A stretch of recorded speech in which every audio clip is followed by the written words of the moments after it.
We play and call it work. MiniWarGaming's Warhammer 40k Battle Report.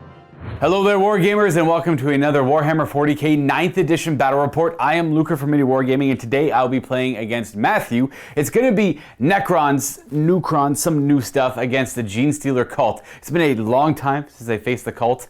Well over a year. I'm trying my best to utilize some of the new Necron models, though unfortunately Matthew and I have to use power because we don't have access to the new points yet, nor do we have the 9th edition frequently asked questions, the FAQ. So he's agreed to play power alongside me, and it's a little weird for both of us, and you'll see why in a moment when we show off the armies. We are playing the 4 Pillars Eternal War Mission, Strike Force level. It is going to be a 75 power level game. Let's go take a look at the armies.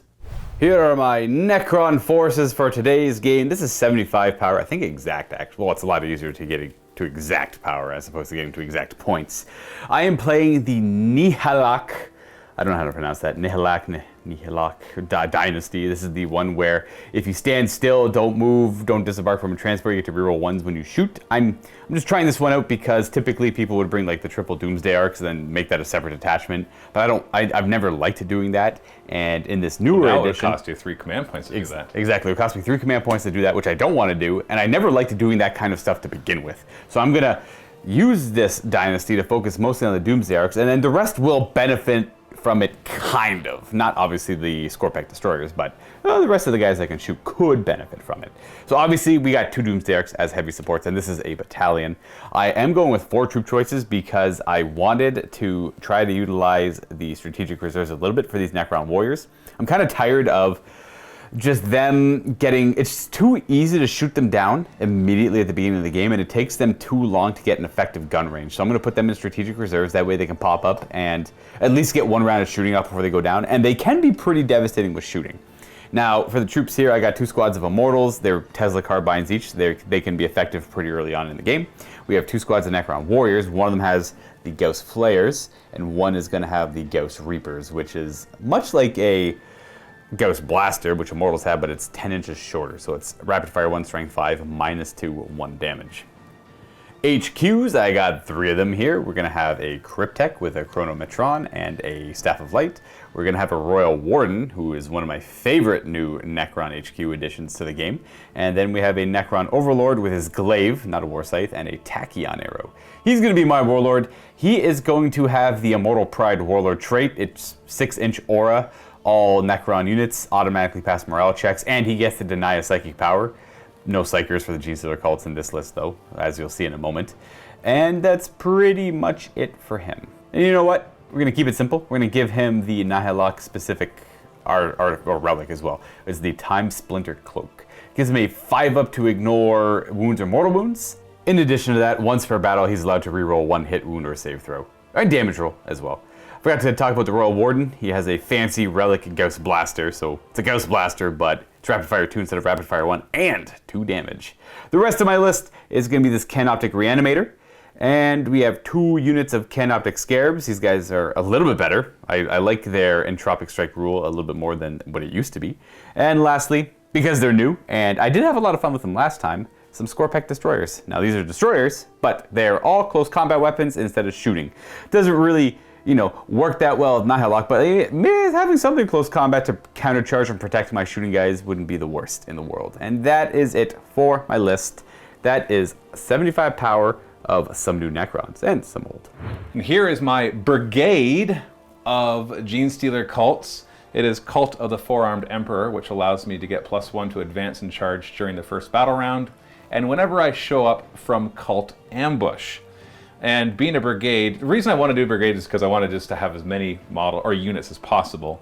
Now, like I said, if this was points, you'd see even more boots on the ground because I wouldn't have all these fancy-dancy special weapons and upgrades for the squads. But because I've got to use them to get a decent power or points level from them, you're going to see lots of them in there. I've got 3 HQs, an Abominate, an Acolyte Icon Ward, and a Primus. The Primus is going to be the Warlord with the Warlord trait Inscrutable Cunning. This gives me D3 extra command points. Now, since it doesn't happen during a battle round and we don't have an FAQ, we're just going to roll the D3 before the battle begins, and I'll start with that many more, which I think is still going to be the case because it's an entire Warlord trait to have that many more. I also can reroll 1 hit, wound, or saving throw once per battle. So, you know, if I remember that, maybe that'll come into effect. Other than that, the relic is going to go on the Icon Ward, the Icon of the Cult Ascendant, which just in his aura gives extra strength as well as those other buffs that he normally does. Back to my fast attack, I've got 3 units of our Atalan Jackals. You might be wondering, why did I put a Wolf Quad in one of them? It's because I had 2 power left over, and there's literally nothing that costs 2 power in this list except the elite characters, which I had already brought, and you were limited to having one of those per detachment. That's right. So these are all, everything has to be WYSIWYG. I always say if you play power, you must do WYSIWYG. It is very important to do that. So unfortunately, they don't really have any of the special weapons like grenade launchers. I do have like a power axe and a power hammer on a couple guys, but other than that, I'm not really taking advantage of the cool stuff that they can bring. But they're gonna run around and hopefully grab objectives and be annoying because they're -1 to shoot them, so that's nice. Into my elites, I've got 3 elites choices, which you have to do in a brigade. I've got my big unit of aberrants. Now this is where I did actually spend some points, or power I should say, because this is 14 power just for the 10 of them. And when you consider that all my troop choices are 3 power apiece, it really does reduce the number of guys I can bring. But I wanted to have something that could do some damage. And I hummed and hawed over whether they'd be power picks or power hammers. I know power picks are typically better because you get more attacks. It doesn't get a -1 to hit, but they are much lower strength than AP. But considering what I was up against, I figured that it would be better just to have more attacks rather than worrying about having a higher strength and damage. Especially because the one thing the higher damage would be good against has quantum shielding, which just does better saves against things with higher damage. I just really didn't want to care about that. I'm going to accompany them with a Biophagus and a Locus. The Locus is brought because I needed a 3rd elite, and he's cheap, only 2 power. He could do some fighting in close combat and go after characters and stuff, that's nice. But the Biophagus is there just to buff the aberrants and then go and grab an objective somewhere. In the back, I've got 3 heavy support. They are Brood Brother heavy weapons squads. And just what you see there, a unit with missile launchers, a unit with missile launchers, and a unit with autocannons. And last, and certainly most, not least, we've got my troops. I've got 3 units of Brood Brothers infantry squads, instead of neophytes, because they're 1 power lefts, and I was looking for the most bodies on the table. Well, to a certain degree, because I know that I could just bring just these and not the Acolyte hybrids. I still wanted to have some sort of utility. And the problem is the Brood Brothers don't get access to the Cult of the Four-Armed Emperor's cult creed, so they don't get the +1 advance in charge. So it's nice to have some things that can take advantage of that. They're all kitted out as much as I could. They each have a heavy weapons squad with autocannons. They got a couple grenade launchers, a Voxcaster. Now I said everything has to be WYSIWYG. I can't actually take chain swords on the sergeants, but I decided to put them in there anyways, just so it was really easy to know which one was the sergeant. But you can't do anything with them. There's no special weapons for the sergeant, so we just have to remember that he just has a las gun. And lastly, we have 5 units of Acolyte hybrids. It's funny because if you don't just equip them with everything, then you end up really sacrificing a lot of power. And I know that's obvious because it's like, well, of course, you want to give them the better weapons. But I mean, like, when you normally power level is comparable to points, 1 to 20, but these guys are only comparable with that 1 to 20 if you give them every last upgrade. If you don't, then you are leaving a lot of points on the table. Whereas if we were playing points, I wouldn't have given them any of these upgrades, and I would have brought literally 35 more of them.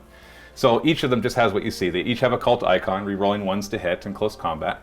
They got 2 heavy weapons. Those heavy rock saws and heavy rock drills, heavy rock cutters are all in there. And where I had the models for it, I gave bone swords and lash whips to the leader as well inside of their squads. After you're done watching this video, be sure to check out our battle report. It's going to be 1,500 points of Blood Angels versus 1,500 points of Dark Angels. We're doing an Eternal War Frontline Warfare mission, and it is myself versus Steve. Click on the link below to watch this bat rep in the MiniWarGaming Vault. Now back to the video. Matthew and I will be playing the Eternal War mission, The Four Pillars. This is a Strike Force level mission. It has one rule called The Pillars. In this mission, reinforcement units cannot be set up within range of any objective markers. This will hurt the Genestealer Cult more than the Necrons. It has your standard primary objective take and hold, which is the progressive one, where you control, if you control an objective starting from the second battle round, at the end of your command phase, you'll get 5 points. If you control 2, you'll get 10, and if you have more than your opponent, you'll get another 5. So you could get up to 15 for that. In addition, it has a secondary objective that either player can choose to take, and it is called Siphon Power. This is an action that units can perform. You do it at the end of your movement phase, and it lasts until your next turn, pretty much. And you'll gain points based on how many objectives you siphon power from. There's 4 of them. You can only do it 1 unit per objective, and you gain points based on how many you successfully siphon power from. And of course, there are limitations to that. Now, for my chosen secondary objectives, I'm going to go with Assassinate, because Matthew does have 5 characters. I could, even if I get like 9 points out of that, I'm happy. Or 6, I suppose.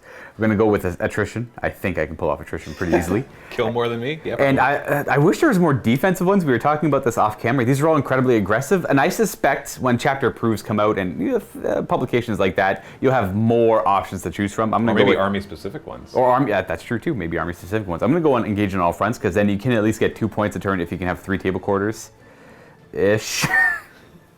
And I'm also choosing Engage on all fronts.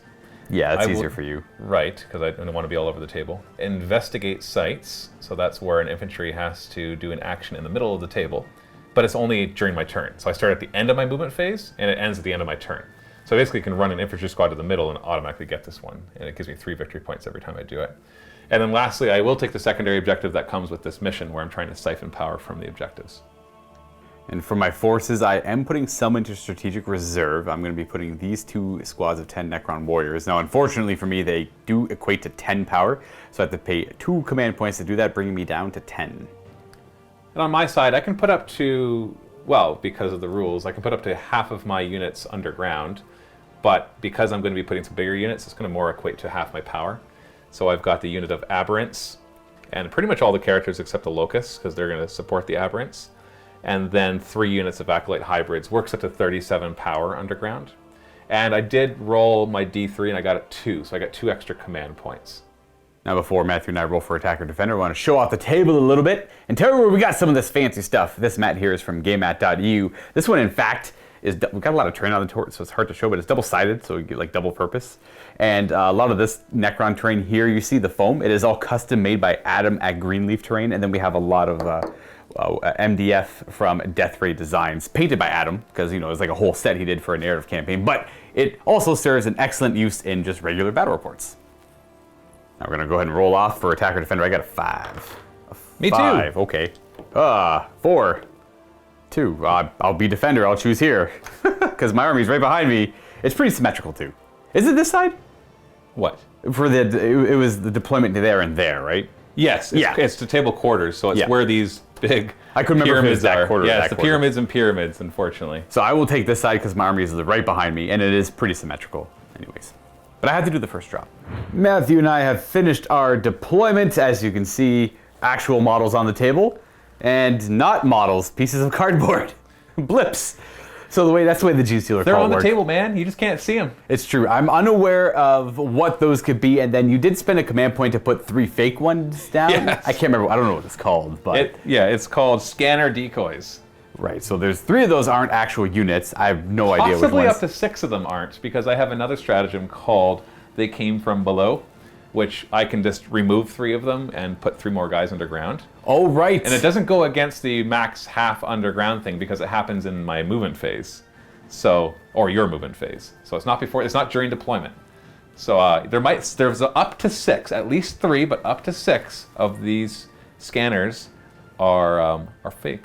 Well, I'll try not to worry about it too much. Like, there's not much you can do to think about it, right? I know, right? It's just like there's just a bunch of blips. They're going to be what they're going to. Some of those will be units, and then I'll just have to hope that they're close.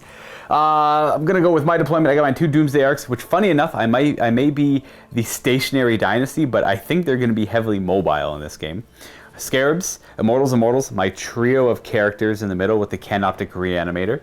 We have our Destroyers. We have our Destroyers, and more Scarabs over here. And again, like I mentioned earlier, in Strategic Reserves, I have the 2 squads of 10 Necron Warriors. Now, it's about time to roll off to see who gets to decide who wants to go first. Rolling! What'd you get? 5. All right, here's mine. 3. All right. Hey, you get to choose. So it's at the end of my movement, the blips will be revealed. If I go first, I reveal them at the beginning of my movement phase. If you go first, I reveal them at the end of your movement phase, which I think is deliciously beautiful. It is. Now, the issue with that is, if I go first, I'll have my strategic reserves before Matthew has his reserves, but then that means he gets to answer with his reserves to my reserves, and I got a lot more reserves than I do. But I do hate the fact that I'm not allowed to come in up underground within 3 inches of an objective. That's actually going to foil my ability to get lots of points as quickly as possible. I'll be honest, I think I'm just going to go second. See, that's the hard thing. Genestealer Cult makes you really think. Usually it's like, I got shooting. I want to go first. I'll kill some of your guys, grab some objectives. I have attrition as well, so I want to know how many units I have to kill. Because I don't want to overkill your army. You just need to kill one. Just one? Maybe two. Most likely just one. If I kill a unit of yours, you're in trouble. Yeah, but you've only got 4 main troop units. So if I manage to destroy one of those in my first turn, then you should be shaking in your boots. Something wrong is going on. And I guess I do have firepower because I had to bring it. So who knows? Yeah, I also don't want to, kill 5 units on my first turn, then you kill 1, and then like, okay, well, now I'm limiting the amount of units I can actually benefit. That's the thing I like with how attrition. I'm like, I don't care if you kill me, and you're like, I don't think I want to kill you. I have to kill like 2 or 3 a turn. I want to try and keep it balanced, but then again, I have to kill threats, so there's a lot to think about. I'll go second, though. It'll be turn 1 for the Genestealer Cult. My command phase, I will gain a command point back up to 12. Or no, 14. You're up to 14 now, Up to 14. And then we'll go right to my movement phase where I'm going to show you my my scanners. I'm most likely going to spend a command point on They Came From Below to put 3 more of them underground. So here's the before. And there's the after. And this is what is currently underground. I did spend a command point from They Came From Below and put 2 more Acolyte squads and my my Locust underground. So we have lots of things waiting to come. And I could spend a command point at the end of the movement phase and put something else underground, but pretty much everything on the table I want to be on the table. Essentially, I plopped all my heavy weapon squads back on the objective. They don't count as having moved when they're deployed this way. When they come up from the ground, they count as having moved. So I can still move them, or if I don't, then I don't suffer any penalties for shooting. And then I made sure this is a sacrificial squad because I have the secondary to run up to the middle and have the infantry be like, haha, and they just, by the end of they can't shoot you, but it does finish by the end of my turn, so I don't have to survive your turn and just get 3 victory points. How many points is it? 3 victory, how many points for the squad? No, for the victory points. Is 3 it 3 victory points. Oh, that's actually really good. So it's 3 power though, it's one of my units. And they'll still screen you and be in your way, and so I guess there's something to be said there. And now I move. You're basically going to see the bikes spread towards the objectives and this run up to the middle and everything else stands still. And after, I get +1 to my advance, so it helped the bikes move even further. I have 1 grabbing the objective. This one technically grabs the objective too, but really it's the screen, because these guys move 8 inches, so they'd probably be able to get to me, kill me, and hold the objective. Now they'll just get to me and kill me, and then hopefully not be close enough to contest the objective with all 3 models. We'll see. It depends on how well they charge. Exactly, if you get a nice healthy charge. On the other side, there was no way for me to get totally out of line of sight, so I just grabbed this objective. Just more things for you to think about, basically, if you don't deal with everything. And then the sacrificial unit ran up the middle. I rolled a 6 for their advance, so they got to move 13 inches. They don't get to shoot because if I'd taken action, then they can't shoot or do anything else. In fact, I'm going to double check. I might not be able to advance and take the action. If that's the case, I'm going to pull them back. So I've got to actually pull them back 7 inches. I can still get to where I need to get to do you just have to get to right there.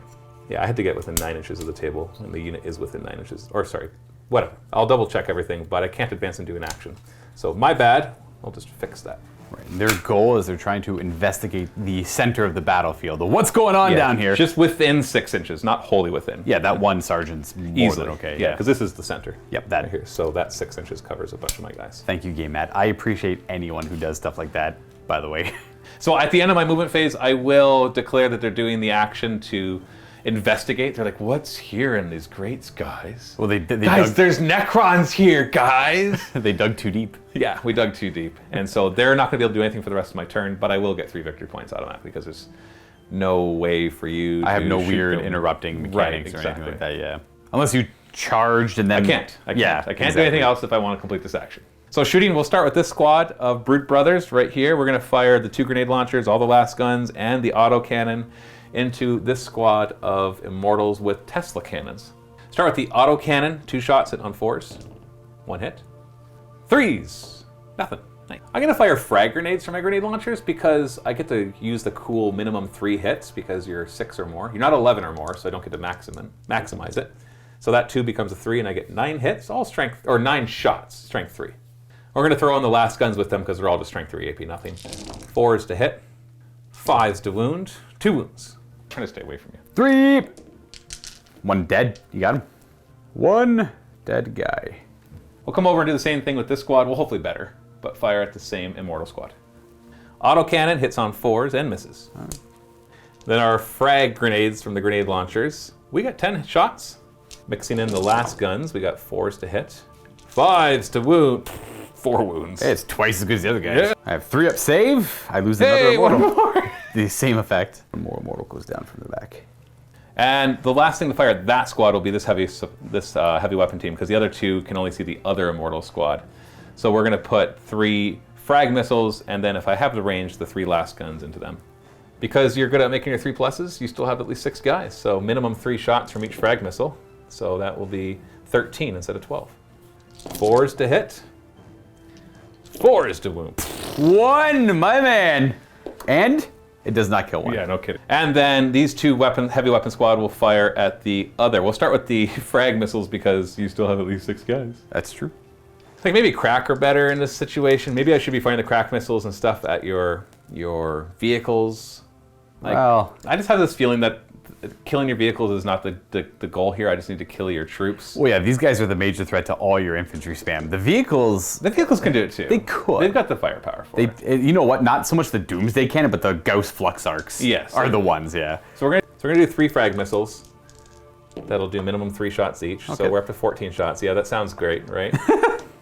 4s to hit. The average is not garbage. Average is garbage. 4s to 4 wounds. Yeah, I Yay. live for the average. Yeah, we'll see. 3 up save. That does kill 1 more.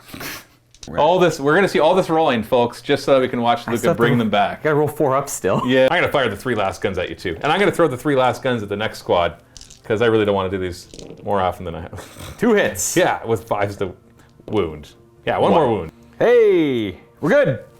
Yeah, I know. This is the problem with playing guard. Like, I love guard, but It's lots of dice. it's a lot of dice for no effect. with the Little from the, effect. from the infantry, yes. And then 3 autocannons hitting on 4s. I mean, it'd be better if you had first rank fire, second rank fire. Yeah. 3s to wound. Hey, AP1. Yeah, minus 1. 4 up save. That is going to be. Hey, that actually mattered. 2 of the Yeah, the AT die. actually Well, maybe matters. it matters. Maybe it matters. We'll find out. Going to keep the guys near the cryptech. I'm not charging. We're not fighting. And so we have the morale phase, but you got a leadership of 10, and your warlord trait makes you immune, so we're not even worried about that. And so that's my turn.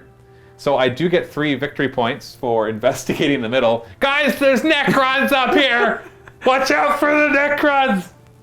Also, I do have the secondary objective engage on all fronts, and I do have units wholly within all 3 table quarters and not within 6 inches of the center. They just don't count this one. Yeah, excluding them, yeah. Doesn't matter. Obviously, I got this quarter. Obviously, I got that quarter. Obviously, I got that quarter. So that gets me 2 more victory points. It would be 3 if I had all 4.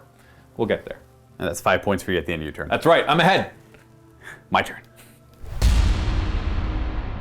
So now, I do want to. I'm in my command phase. I'll get a command point. Not yet. Not yet. You got to reanimate. I was going to say, yeah, that's the next thing. I technically have to do reanimation protocols because there's no FAQ. I wanted to wait to play these guys until that FAQ came out, but I couldn't bring myself to wait. I absolutely wanted to play with the new models. So I said, screw it, whatever, play with them as they are now. Technically, reanimation protocols are before the command phase. There's been no official statement from Warhammer community, no articles or anything saying reanimation protocols are the command phase now, which we both expect beginning they the will be. movement phase. I would be surprised. That could be a thing too, Yeah. yeah. So both of us expect them to be either in or after the command phase, but as of right now, they're in the beginning. So I'm Now, gonna, why is that important, Luka? because of the reanimator here. He, in the command phase, has an ability called Nanoscarab Beam. I choose one of my units, and they get +1 of the reanimation protocol rolls. But Until your next command phase. yeah. So it will still work. Right. But now it's like you're choosing it for the next turn. Right. So if you have an opponent who's got firepower, which I don't, then they could be like, oh, you chose that squad? Okay. I'll either totally ignore it, or I'm going to focus it down to nothing so it can't reanimate. exactly. Whereas what I'm Because you don't want to focus that squad down to one guy. right. Because then it's just all going to come back. Whereas what I'm hoping is that if reanimation protocols are in the beginning of the movement, before the movement phase, or like at the start of the movement phase, or in the command phase, I could then choose, like, which one took more damage? I think they took more damage, so I could then choose them, and because they're near the Technomancer, they get a 3-up reanimation protocol. Yeah. You're already don't worry, you're already Yeah. going to bring back most of them. So I'm gonna hope so. So I'm gonna do the reanimation protocols now. Now, luckily, the Overlords, my will be done, did get changed. It used to be at the beginning of the turn. Now it's in the command phase, which is why I suspect the reanimation protocols will probably end up there as well.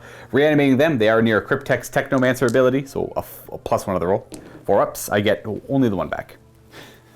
Whereas all 3 of them would have come back otherwise. Yeah. We're gonna have you just reanimate up front. And then I'm gonna roll 2 for them because they're missing 2 immortals, and they are near the Technomancer as well. I made sure that one guy was in range. 4-ups. I get, there we go. Oh, I didn't even need the 4-ups, I got the 5-ups. Well, That was a 6. And they will both reanimate out front as well. You know, I'm just going to skip my shooting phase from now on. You think so? No, I'm not going to, but it feels like I just did. Well, you killed 2 models. Yeah, wow. Thanks. Now we're in the command phase. Now I get a command point. I'm up to 11 because I spent 2 earlier for strategic reserves. And he is going to do My Will Be Done. Now, the way the Overlords work now, if you didn't see the battle report I did with Steve, I'll go over some of the new rules. He has you choose a unit, not just infantry anymore. That's why I brought these 2, because they can now get +1 to hit for shooting in close combat. So the Doomsday Arcs, the whole idea of the list was, if I stand still, I get to reroll hit rolls of 1. And they have the primary power rule where if they don't move, they get a better profile. They get a better profile on their weapon. So if they stand still, they hit on 2s, rerolling 1s. And they're blast now, so they can get a little bit more shots. But in this game, I'm going to have to be a little more mobile. But that can work on them, but I'm going to use it on this squad of Immortals so they get +1 to hit. Now, they have an aura now that says whenever a Necron unit goes to move within, I can't remember the range, I'll check later, they actually get +1 to their move and advance. So Necrons get to move 6 inches again, as long as they're near an Overlord. As opposed to what it was before, My Will Be Done with target unit, they got +1 to hit, advance, and charge. Now he's got an aura on the +1 move and advance, which is it's almost a rework. But way better, way better. And then I'm going to spend a command point in my command phase now, technically, when I use My Will Be Done. It's called the Pharaon's Will. He will target a 2nd unit. So I get to do +1 to hit on both the Immortal squads. And that will help with their Tesla carbines. Now, I must say, I suspect their Tesla carbines, if a new book comes out sometime in the future, they're probably going to be unmodified hit rolls of 6 to trigger Tesla, because that's just kind of the theme of the game. That's where it's going. But as of right now, they still have the 6+ to hit as a Tesla. So their -1 to hit does take away the Tesla, but if I give them +1 to hit, they just counteract each other. And technically, the Royal Warden has an ability called Adaptive Strategy in the command phase. I choose one of my units. They're allowed to fall back, shoot, and charge, but I don't have. I'll target them. Bam, done. So the Nanoscarab Reanimation Beam, I will target this squad of Immortals, so they get +1 to the reanimation protocols until my next command phase. So next time I reanimate them on my next turn, on turn 2, I will get a further +1 to that, and I'll get a 3 up if the Cryptek's nearby. I'm going to move these Scarabs first. They're going to advance an extra 1, which is enough to actually clear the building, I'm pretty sure. Yeah, because otherwise they were landing right here, which is no good. So they're going to advance at 1 and end up right there, outside of engagement range. And then I think I'm going to spend a command point on adaptive subroutines, which makes it so they can advance and charge, or advance and shoot, but they don't have any shooting attacks. So I'll go down to 10 again. Or sorry, go down to 9 now, I suppose. They might be important to charge with, we'll see. We're then going to skip the middle part for now. We're going to move to the Scorpek Destroyers and these Scarabs over here who are going to move. They move 8 inches on the Scorpek Destroyers. So I'm going to come up to about there, stay outside of that engagement range, and get ready to charge down these Jackals. And then the Scarabs are going to fly over if they can. I'm going to leave room there for a Scarab base because that back one has to land there. So that's where they're going to move without advancing. They do have fly, as Scarabs still do, which is nice because it makes them very mobile. Immortals are going to move next. They're going to move their 6 because I do have to go for these objectives. They're going to move, yeah, they're going to go the full 6.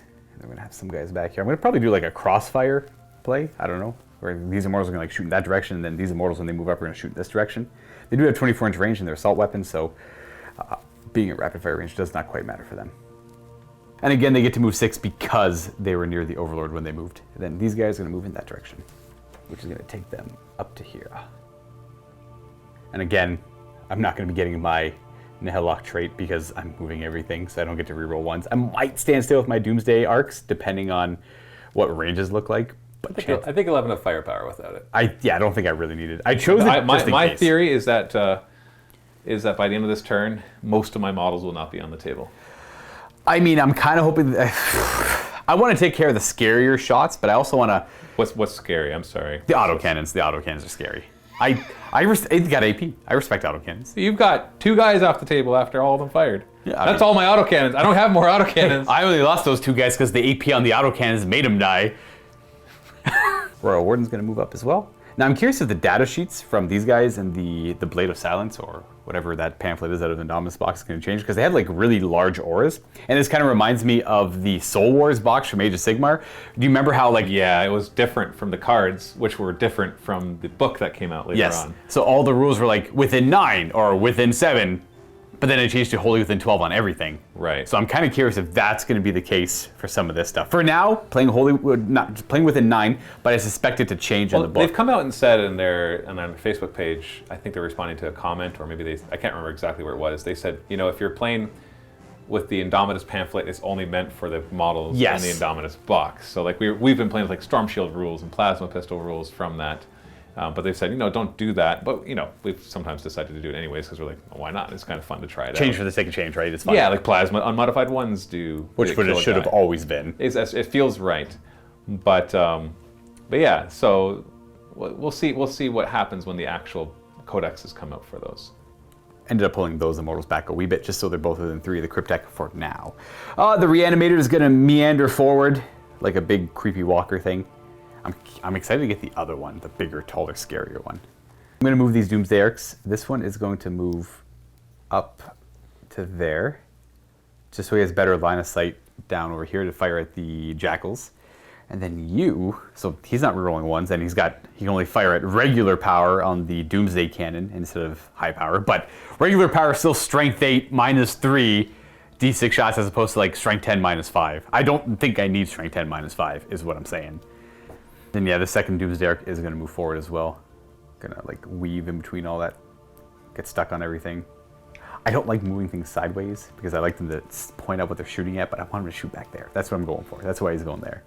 Ignoring the fact that the broadsiding weapon is no longer broadside, Matt brings up a good point, which is my favorite thing about it. It did look cool in 7th edition. Yeah. But, well, yeah. It was the Ghost Arc, open topped, guys inside, shooting out left and right, the guns shooting left and right up the middle of the battlefield. It was awesome. Broadsiding in the 41st Millennium. All right, let's shoot guns. Let's start with the guns that I know are in minimum ranges and I have to fire in certain directions. We're going to start with the Canoptic Reanimator, and he has 2 Atomizers. They are 3 shots each, strength 6, -2/1 damage. We're going to fire at the guardsman right in front of me. Hitting on 4s because he's Canoptic. We have 3 hits, average. You never complain about the averages, Matt. I always complain about average. Wounding on 2s because it's rank 6 and -2. Did they have that invulnerable save you were talking about earlier? No, that's a different cult. All right, so 3 wounds to these guys then. -2, you said? Yes. All right, do I care about killing the guys out front? You know what? I'm just going to start. No, not the Voxcaster, because he lets me reroll morale. Just in That's case, right, that's what the Voxcaster does. Just in case there's something still alive. So we'll keep the Sergeant, because he's a higher leadership, so we'll go. That's a grenade launcher. I don't care. Okay. It is. They're not here to do firepower. If they're still alive and you haven't killed them, they're going to grab another 3 victory points, because I'm just going to scan the center for more Necrons. Well, then the Cryptek's going to fire at them next with the Staff of Light, also short range. Though he does hit on 3s. He hits twice and wounds on 3s. Because it's only strength 5. So that's another AP2. So 1 more dead. Brood Brother? Blood Brother. Brood Brother. It's Brood, not Blood. You. This Doomsday Arc's going to fire. We're going to fire the Doomsday Cannon at the Autocannon Squad in the very back. And then we're going to put the Gauss Flux Arc into the Missile Launcher team out front. Firing the cannon first, it's going to be 5 shots. So far, accurate-ish. Well, we'll see. 3s to hit still, because it does ignore moving and firing the heavy, thankfully. And 2s to wound. We have 3 wounding hits that are all -3 AP, so no save, but I gotta do these one at a time, because... I got 2 wounds each, D3 damage. First one? Oh, that So kills... you killed 1, and maybe another. I- Oh, you're gonna get that point where you roll your... No, I don't, yeah. You're gonna... So I don't know what... I'm sorry, I didn't killed mean... 2. That killed 2. Yeah, it kills 2. Because There we you had to use the second one. So you got 2. go. And then 3. No. Sorry, it kills 2, it kills 2. I Kills mean, 2. You didn't have yeah. to roll that other die. That's what I'm trying to say. Oh, I see what you're talking You about. rolled First roll. 1, Yeah, got you. and then the next die just kills them. I was and then you confusing rolled myself, the 6, yeah. you got 3 wounds, and now all 3 dice have been rolled. It kills 2. You killed 2. I was thinking about command point rerolling it. I did it, but I didn't want to. But I still rolled it, even though I didn't want to spend the command point. But yeah, I killed Hold on, 2. was that so you did a command point reroll? I thought about it, and then I said no, I'm not going to do it. But then I still rolled the die, and I didn't want to. I thought it was weird that you rolled the same die. Exactly. So But I meant to kill 2. It's fine. Don't worry. It'll die. be fine. And then 10 shots with the Flux Arc, hitting on 3s, no rerolling. Wounding on 3s, strength 4, AP 1. So that's pretty good actually. That's 6 wounds. 6 up save. They're all dead. Oh wow, got it. Yeah, your small arms fire was more effective than your large arms fire. Which I expect will be the case for the I think you're gonna get attrition. for the whole course of this game. The small arms fire. That's the first unit you've killed. It's so true. What's the leadership on a heavy weapon team? 7. 7A. So I killed. Yeah, so 2. basically all the Brood Brothers are 7, but 8 on their leaders. Basically all of my troops, Yeah. for the most part, are 7, 8 with a leader. The next Doomsday. Oh, that's right. I wanted him to shoot That's actually important to shoot over there too. I have all these guys for that. You're fine. I'm fine. Doomsday Cannon number 2 is going to fire forward. The cannon is going to go into the missile launcher team. And then the Flux Arc is actually too far away to fire at them, so he's going to fire at that infantry squad there. Start with the Flux Arc this time. 3s to hit. Not a bad roll. 3 misses. Average-ish. And then 3s to wound. And that's going to be another 6 wounds. Look at that. 6 up saves. I make none of them, so 6 die. All right, 6 more get done by the I will do 1, 2, 3, 4, 5, 6. So less models have fled. Yeah, technically less 2 models wounds on died. Then D6 shots from the Doomsday. Well, only the one. Ah, yeah, sure. Hitting on. Debating on if I re-roll that. I'm going to gamble here, and I'm going to attempt to re-roll the amount of shots he has with a command point re-roll. Nah, it's not. Hey, you doubled it! I did. Not good enough, though. We have 1 hit and 2 to wound, and it does D3 damage. I kill 1 base. So that means I'm trying to shoot Matthew off the objective over here. That's my main goal. I want to get him off because I think I can. That's where I get the points, right? I think I can deal with this, and I think I can deal with that over there. But it's that I'm trying to work with. Royal Warden's up next. He's going to fire his Relic Ghost Blaster down the table at those missile launcher teams. It is rapid fire 2, so it's only 2 shots, but it's -2, 2 damage. So if these both go through, then he can take them out. Hits on 3s. Oh, that's a bad start. And 3 to wound. Actually 3 to kill, because it's -2, 2 damage. Strength 5. Missiles. Now these Immortals are going to go ahead and fire. Most of them are going to go fire into the Jackals over here, but I am going to put, I think, 2 of them into that missile launcher team. The 2 in the back here, if they have line of sight, but they should. They do. Firing them into the missile launcher team, hitting on 2s technically, and then that causes Tesla. Not technically, they do hit on 2s. So we have 2 more hits, and these wound on 3s at strength 5. No AP though, 5 wounds. Well, 5 up saves. Oh, he survives with a wound. That's rough for me. That's not ideal, but I can't do much about that. So 1 wound left on that guy. Missile launcher's down to 1 wound, and now I have 16 shots into the Jackals with the remaining Tesla. Now they are -1 to hit. So, but they're actually not -1 to hit. Oh, they're not? Well, you have +1 to hit. Right, so your hit's even now. I was gonna say my +1 hit just counteracts the -1 to hit. No re-rolling on my end either, so I have 1 Tesla. Only 1 6. How many 5s? Yeah, 3 more 5s. So the -1 hit helped them out quite a bit. I pulled a 3. Strength 5, 3s to wound the Jackals, no AP, no re-rolling either. So that's gonna be 7 wounds. 5 up saves. So that's 5 wounds. Okay. So that's 5 wounds. I got to think about. Obviously, he's going to go. I got 3 guys in objectives right now. I will put the other 3 on the quad. Oh, sorry, he's down to 1 wound because he started with 4. These Immortals are up next to fire. The 4 there are going to fire at the Jackals. And then of the remaining 4, that's a good question. I know I'm going to put these 2 into that autocannon, and hopefully, Matt doesn't make 4 or 5 ups. And then these 2 over here, it doesn't really matter what they fire at. They could fire at, I guess, this squad right here. Why not? We'll fire at that squad there first with the 4 shots on 2s. And we have 1 Tesla. So we have 6 hits, 3s to wound, no AP. Ooh, that's not great. Well, this squad I didn't care too much about, I guess. 2 wounds. 5 up. 2 more die. Well, we're below 6 once I remove a guy. So I don't have to worry about the 2 guys in coherency. So these 2. And then the 2 firing at that lone autocannon on 2s. 5s trigger Tesla, so that's 4 more hits. And he's wound on 3s. Okay, couple fails. But in the end, 6 wounds. 5 up. You got him. All right, I do get the autocannon. Still, though, that missile launcher. I wonder if that's going to be a big outcome in the game. Only 5 points if he doesn't run. If he doesn't run, that's right. The 4 firing into the Jackals, again, +1 to hit, -1 to hit. So 3s to hit, no re-rolling. Ooh, no Tesla either.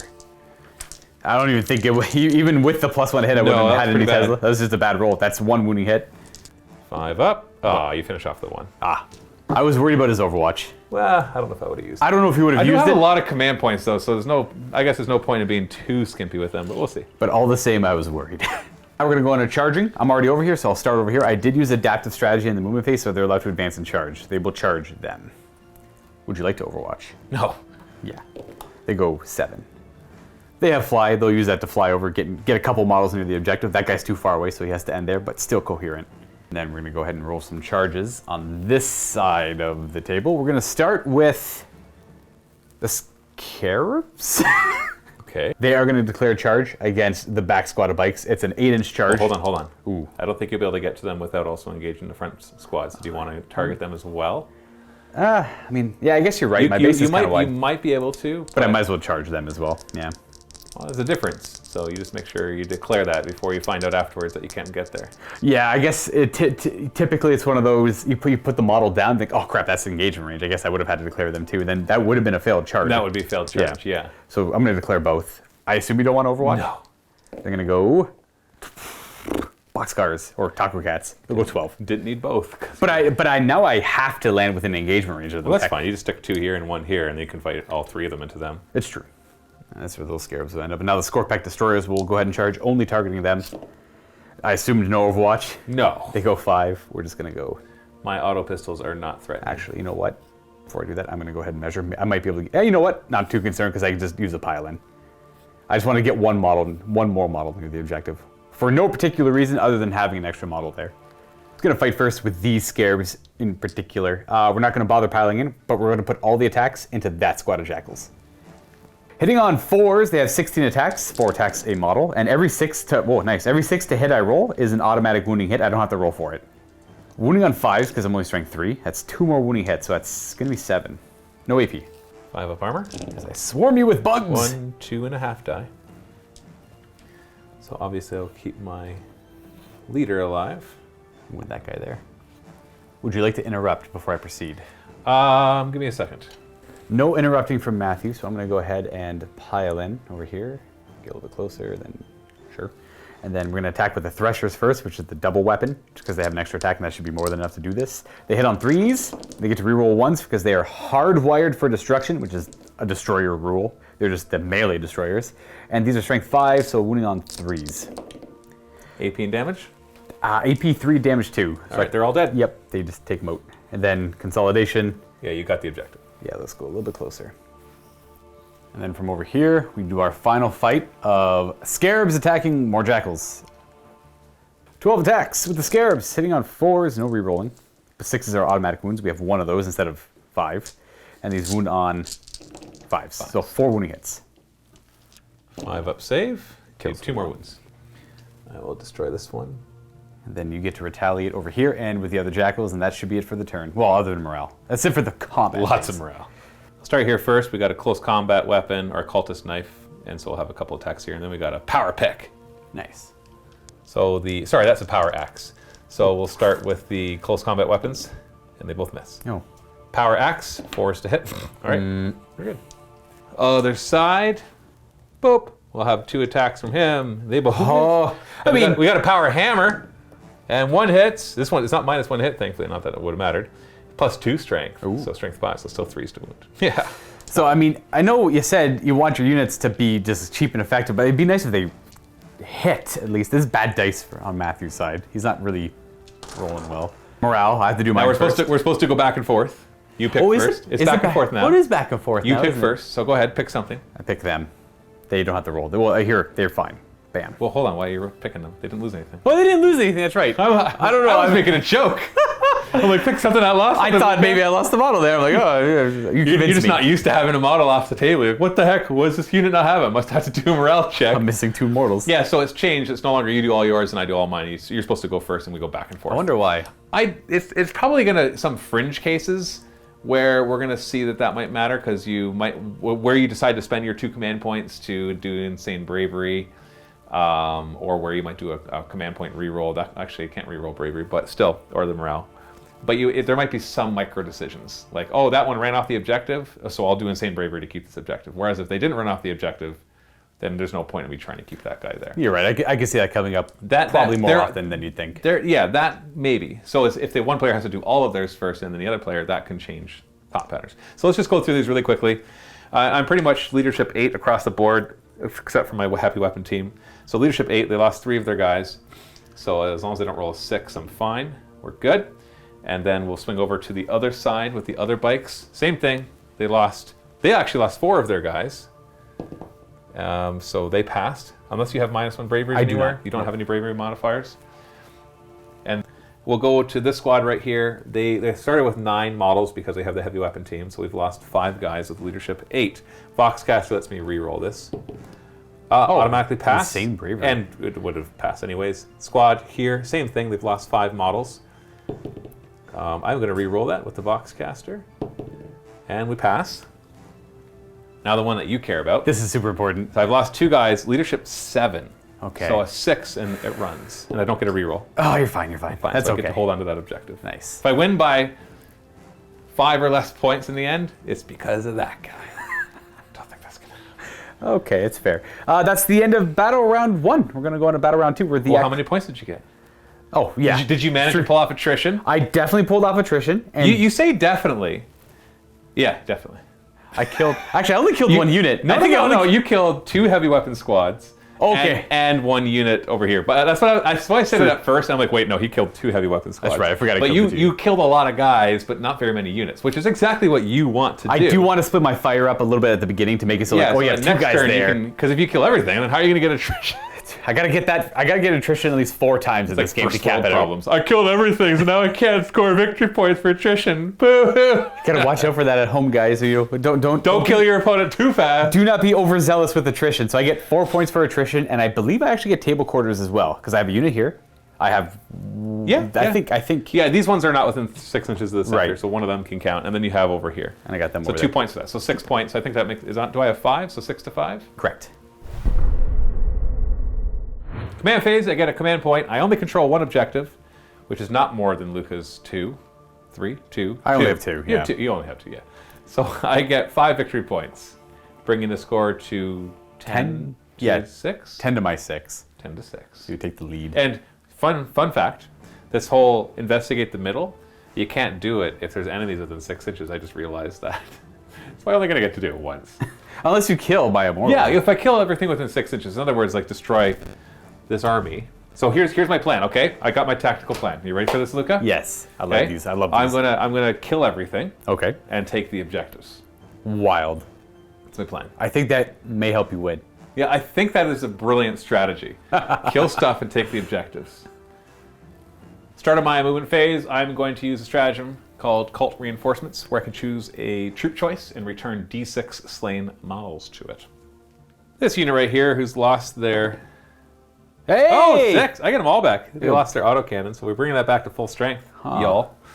So it looks like I just out-Necron the Necrons. You only brought back 3 of your models. I just brought back 5 of mine. I'm going to fall back with these 2 bikes. So I'm going to have to go around. It's got 14-inch Yeah, moves, they got lots of move. So we're just going to, you know what? Yeah, I'm going to measure that out and then go as far over as I can. Okay? Okay. Vroom vroom. 2. Oh, okay. I can go way over here. Pedal to the metal. Pedal to the metal. Other bikes way over here are also going to fall back. We're just going to duck behind to this corner. Wait, Way back there. we're playing like the edges are actually... Yeah, We're playing like we're on a smaller table. We never said this, but we're playing like we're on a 44 by 60. yeah. So when you see Luka's strategic reserves show up and they show up too far, then you'll know that's why. Yeah, we're trying with the minimum requirements to see if it matters for strategic reserves more. Well, it does. It'll matter a lot more. The question is, how often will it matter enough that we care to keep those measurements? So then we're going to move this squad back because they are in the way. In the way of what? Well, you know what? Of everybody who's about to come in. Ah, right. Okay. We're going to move back towards... You know, I'm going to advance... No, if they advance, then they can't be the ones to do it. They can't be to do the ones to scan the whole thing. Oh, siphon power. Yeah, so they're just going to advance 6 inches. I just want to get them on the objective 2. Just in case there's something like almost like last turn happens again. What do you mean, where you kill everything with your shooting? Yeah. Yeah. But I think I'm gonna have other targets to worry about. Probably. Everything else is going to stand still, and then all sorts of guys are going to pop up from the ground like daisies. Group of the 10 aberrants are going to show up. They're going to spend 3 command points on a perfect ambush, which allows me to either shoot right now or move D6 inches. I think we know which one that's gonna be. Come on, please don't be low. No! I can't re-roll that, otherwise I would be happy to. Right, the command point is that's another. I like to try and point out examples of what the command point reroll doesn't affect anymore. Yeah. Now, thankfully, I still get a +1 to my charge. Yeah, you should still For make this. for being Cult of the Four-Armed Emperor, but I wanted to roll 4, 5, or 6 because then I'd have room for more stuff too. We have guys popping up everywhere. Is it everything? That's my whole army is on the table now, so let's walk across the table and see what we got. 2 groups of acolytes right here getting ready to charge the scarabs. Remember, I get +1 to my charges when I show up.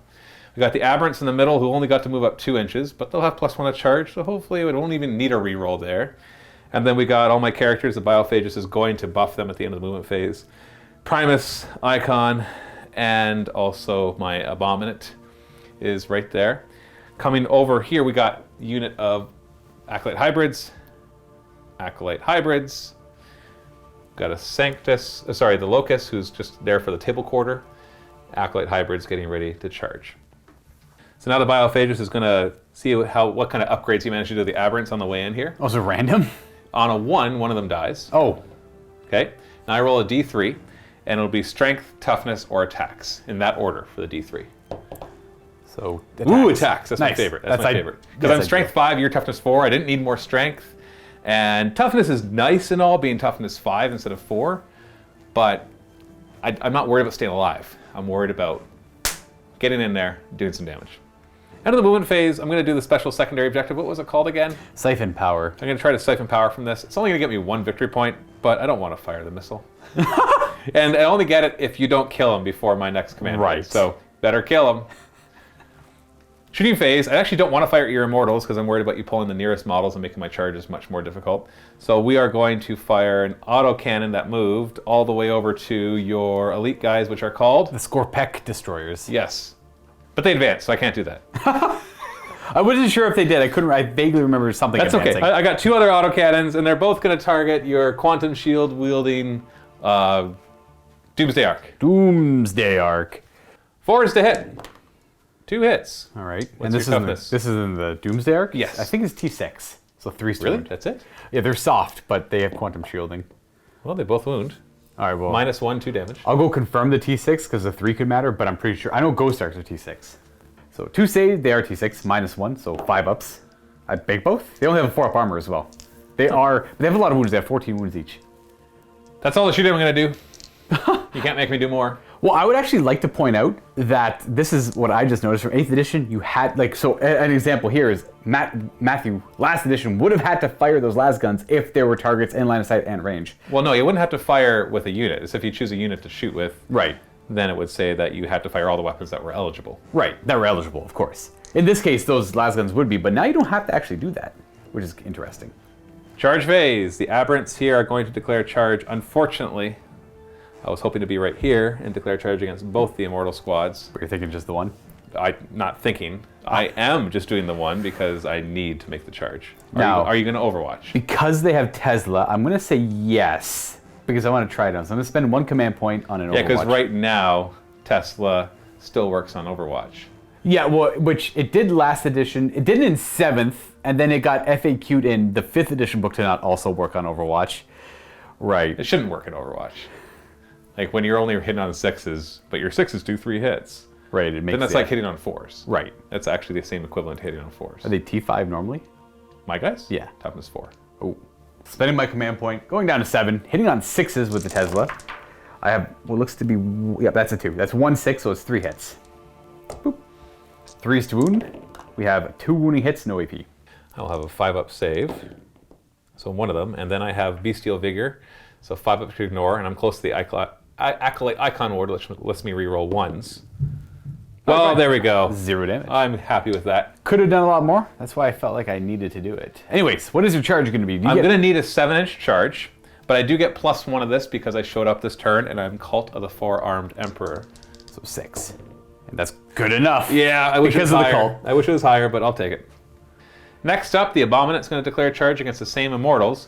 Needs 8 inches. I'm doing him next purposely because I haven't done a command point reroll yet. And if there's one person that I want to reroll their charge, it is this character. So hopefully I just roll a natural 8 and don't have to use a reroll. At the 3 and up. It's a 7, so I will use a reroll on this, which sucks. It's so early. And also, hey, at least I made it. That would have been double worse if I didn't make it. And if anyone's curious, that obstacle there is less than an inch, so we ignore it for moving over it. Right. Not that you really needed to, but. Acolyte Icon Ward needs an 8. Primus needs an 8. 5. Sorry, I'm getting off camera. 6. There you go. Sorry, he has Meticulous Planner. When he's set up, I'm supposed to choose a unit on the table, an enemy, and anybody within 6 inches of him, any units within 6 inches get to reroll 1s to wound. Oh. So I'll definitely choose that one, because I obviously wanted that one dead. And then I could spend a command point and choose a second one, but I'm not going to because just nobody else near him. That's the only real target. That's the only thing they charged. Yeah, even if he made his charge, we don't really have anything else going on over there. So, yeah, I'll be re-rolling ones to him because I made sure to place that guy within 6 inches of him in case he failed his charge. So I'll get the +1 to hit and re-rolling ones to wound. So we'll just swing over here.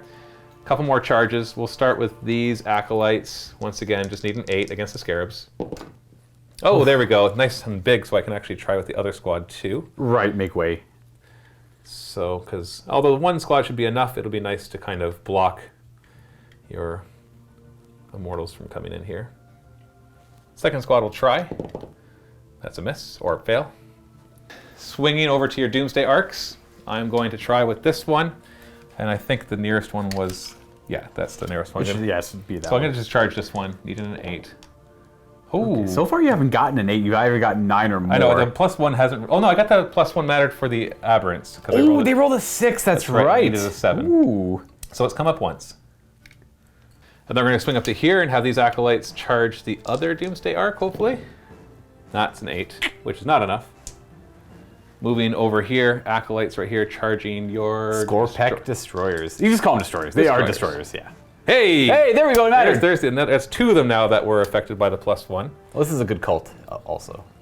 At least I think so. I've definitely heard a lot of people play this one. Yeah, it's a good standard one. They all have some pretty good benefits. This one's a nice standard one if you plan, because I knew I was going to be using Cult Ambush as much as possible, so this made sense. The fight phase, you still have enough command points to interrupt me at one point. The one that would be the most devastating would be here. You interrupt here, those guys are deleted. Right. Whereas I have a chance to destroy them all. So I'm going to have this squad go first. We're going to pile in, not get an engagement range of your scarabs because I don't want to bring them into combat. But I am going to come around. Oops. Because my guys are objective secured, so if I can get a little further forward, you're forced to deal with them or they'll be able to hold that objective. We'll start with the heavy rock saws, which are going to be hitting on 3s, re-rolling 1s because of the cult icon, and then 3s to wound because they're strength 8 versus your toughness 5. That is both through. -4 AP. Oh, I have no save against that. 2 damage each. 2 damage each. That does kill one of my destroyers. I'm going to take the larger weapon because I'd rather have the extra attacks from the pair. Then we have the rending claws of everybody else hitting on 3s, re-rolling 1s. Look at all those That's a good ones. hit, though, yeah. That's good hit. Good hit. I can't complain about that. Oh. And then we're looking at 5s to wound, but 6s will be rending. Ugh, just 1. -1 AP. So that's going to be a 4-up save. No, I take 1 damage. I got 2 remaining on a model. I'll apply them after you're done your knife attacks. Go on that guy in the middle. Yeah, I've got 3 knife attacks that could finish him off, but not likely. 3s to hit, re-rolling 1s. Hey, my first re-roll. Hey! There we go, it made a difference. And 5s to wound. Okay, never mind. 2 wounds. I'm going to spend 2 command points on counteroffensive, which will allow these scarabs over here. Which is a big enough deal, because I'm only toughness 3, 5-up save, so the scarabs could actually chew through the 5 of them. They could do some easily, damage. actually quite easily. So we are going to pile in. We're not going to bring them in to combat. I'm just going to get him in there. That's why I was hoping the second squad would get in there too. Instead of this one going here, he's actually just going to pile in a little bit closer to get within half an inch of him, but also get within 3 of that objective. So I'll have 3 models on it, assuming I kill the troops off. I got my 12 attacks on 4s, and 6s are auto wounds. Oh, that's not a good roll. That's really good for Matthew, actually. I only got 4 hits and no auto wounds. Yay. And 4s. We have 2 wounding hits, no AP. Oh, take it. 5-up saves. I killed 1. Yeah, you only killed 1. Yikes. I have 1 guy in there that doesn't matter. It's him. Yeah, that's unfortunate. Oh well, it was an attempt. Now you can't interrupt me anymore, so I have a little pressure off of me. Aberrants are going to go next. I need to actually pile in closer to that guy. I need to leave that guy back where he was because he's within 6 inches of the icon and them. The icon is going to give them all +1 strength because of the relic. The other ability that I was doing before where I get to reroll 1s for bestial vigor, it's actually models within 6 inches. So I could do it back when they were back closer to him and I could just allocate the wounds to the guys in the back. Because he also gives, it's the re-rolling 1s for the bestial vigor, so that's not really going to come into play right here. But I'll still stay close to that Primus to get that +1 to hit and re-rolling 1s to wound. They hit on 4s normally then? No. Or 3s to 2s, eh? Spooky. And then they got the stop sign, which is always scary too. Oh yeah, this guy's the scariest. He actually has a nice high strength as well. So we're going to start with the power picks, because we've got 16 attacks from them, because one guy's too far away. But the Primus is close enough that I'm going to be getting 2s to hit. No, no re-rolling ones. Oh, but sixes, thanks to my Abominate being nearby, count as 2 hits each. Take that, Tesla. Oh, so that's 6 extra hits? 3. Oh, sorry, they count. Sorry, they don't count as 3, they count as 2, right? I Right, they count as 1 extra hit. Wounding on 3s, re-rolling 1s. Oh, come on, all you 2s. I should be fine, but if you have one guy left over after all this fighting and they all come back on 3s, I will not be a happy boy. These are all 5-up saves. I'm going to make 1, and that kills the squad. They're dead. That's it. I only had 8 in the unit. Oh, jeez. We expected them to I would be dead. classify that as abysmal, yes. Yeah, that was a pretty bad roll. Okay, so... I wasn't done, though. I still had the signpost. The signpost! and their rending claws. I guess there's no point in worrying about who I keep alive. Now do you see why I wanted to multi-attack? Why I wanted to move Yeah, to up split so far? attacks over there, yeah. Because I could easily put half and half and had pretty much the same outcome. I will consolidate this way and engage both the immortals and what's that? That's a Royal Warden. He's literally an immortal character. He's just an immortal with a That's better cool. gun. I love that. I love immortal characters. Yeah. This is... I'm gonna move, or sorry, not move, pile in, and then consolidate. Consolidate in, engage. I'm gonna engage, but stay within 3 inches of my aberrants. So I got lookouts there in case you fall back. Right. And then we're gonna come back here and do some piddly damage because these are not the best weapons to kill a vehicle, but it's what I brought. Now, how many attacks do they have? Like, what's the damage and all that stuff on them? You trying to see if I could actually destroy it? Well, yeah. Like, is it like damage 3, damage 2? Well, give me a second and I'll give you to you. Depending if I want to like pop quantum shielding. Oh, to do the +1 to your quantum shielding thing? If it's worth it or not. Well, now that I read it closer, because I haven't used heavy rock drills for a while, they actually might be the perfect counter to your stupid quantum shields, because they are only 1 damage, but individually, after the bearer, so each one, has done their attacks, if they do damage to you, then they roll on a 2+ they'll do a mortal wound, and then a 3+ they'll do a mortal wound, and then a 4+ they'll do a mortal wound. So they just keep drilling, just right through your vehicle. I have no defense against and that. And your quantum shieldings are useless against that, because right. even with your +1 thingy or -1 thingy, you can't reduce a die roll below 1. Which is new in this edition. Yes. Before I could do that. Yeah, so you can't roll below my damage. Yeah. So apparently I was like, these are gonna suck, but these might actually be the answer, maybe. Well, I'll have to do the rock drill separately because it's each bearer gets to do those mortal wounds. So the first one, 3s to hit. Oh no, don't you do this to me, dice. 3s to wound. Okay. AP 3? -3. Yeah, I have no save against that, so that's 1 So damage. it is 1 damage, and then on a 2+ I'll do a mortal wound. That's 2 damage so far, essentially. Then on a 3+, and I keep doing this and increasing the die roll by 1 until you're dead or I fail this. 3+. Ah! Yeah, I can't reroll that. So 2. So he's down to 12 after the first one. Let's do the second one. Maybe he'll have better luck. Nope, he's having the same luck. Maybe worse luck. No, he got it. No save. So you're taking 3 wounds so far. Yep. 2+, 4. 3+, 5 wounds. 4+, 6 wounds. 5+. Oh, we're done. that's You know, 6 I'm happy with that. That's not bad. 6 wounds from the 2 rock So drills. he's down to 8, and we still have these results. Yeah, those are just going to be piddly. Rending claws, hitting on 3s, re-rolling once. Winning on 5s, 6s are rending. So that's -1 AP. And that's going to be a 5-up armor, which I make. You make. 3 knife. Knife? Knife? You call that a knife? And 5s to wound. That doesn't do one. anything special. There's no AP to it. And I fail that save, so I'm down to 7 wounds. Hey, you know what? half health them. I'll take it. So now we have these acolytes. Now, funny enough, this is totally unintentional, so I'm not going to take any credit for this. These heavy rock snippers or cutters are actually pretty good at killing multi-wound models, because if they deal damage, every time it deals damage, I roll a die, and if I get higher than the remaining number of wounds on the model, then it's just destroyed. I can roll these all at the same time because it's each time they suffer damage. So each attack individually will do that. 4s to hit those, -1 to hit. All that talk, and I get 1 hit, 2s to wound. Yeah, at least I got the wound. No save. So No save, so it does D3 damage. How many wounds do they have? 4, so I have 2 You remaining have wounds. 2 remaining. And come on! Come on! Say this guy's down to 2. Yeah. Rending claw attacks, hitting on 3s, re-rolling 1. Because they all got a banner icon. Yeah. 3s to wound.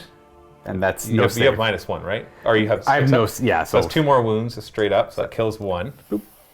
And then the knives. knives. Knives, 3s to hit, 3s to wound, no AP, so you get your... Oh, I actually have to roll a save. Yeah, now. you gotta roll 6 up. Oh! Yay, well, Those you're so scarabs. awesome. Just whipped against each other there. Yeah. Pillow fight. Yeah, pillow. Yeah, we're not. Yeah, whatever. Warm up, whatever. It's the warm up combat for Yeah, them. that's okay. I've engaged most of your army, so that's got to be something, right? Right. So I can only fall back and shoot with one of these units. Yeah, but we're not done yet. You still get to fight back. Yeah, yeah. So I guess I'll Try to run over me with your Doomsday Arc. It might work better than you think. D3 attacks because I'm currently bracketed. I have 3 attacks. I hit on 6s. Let's be real here. Yeah, no problem. No problem, right? Oh, I do have a hit, and I wound as well. I might kill a guy. 5 up! You ran over a guy! Haha, yay! Nice.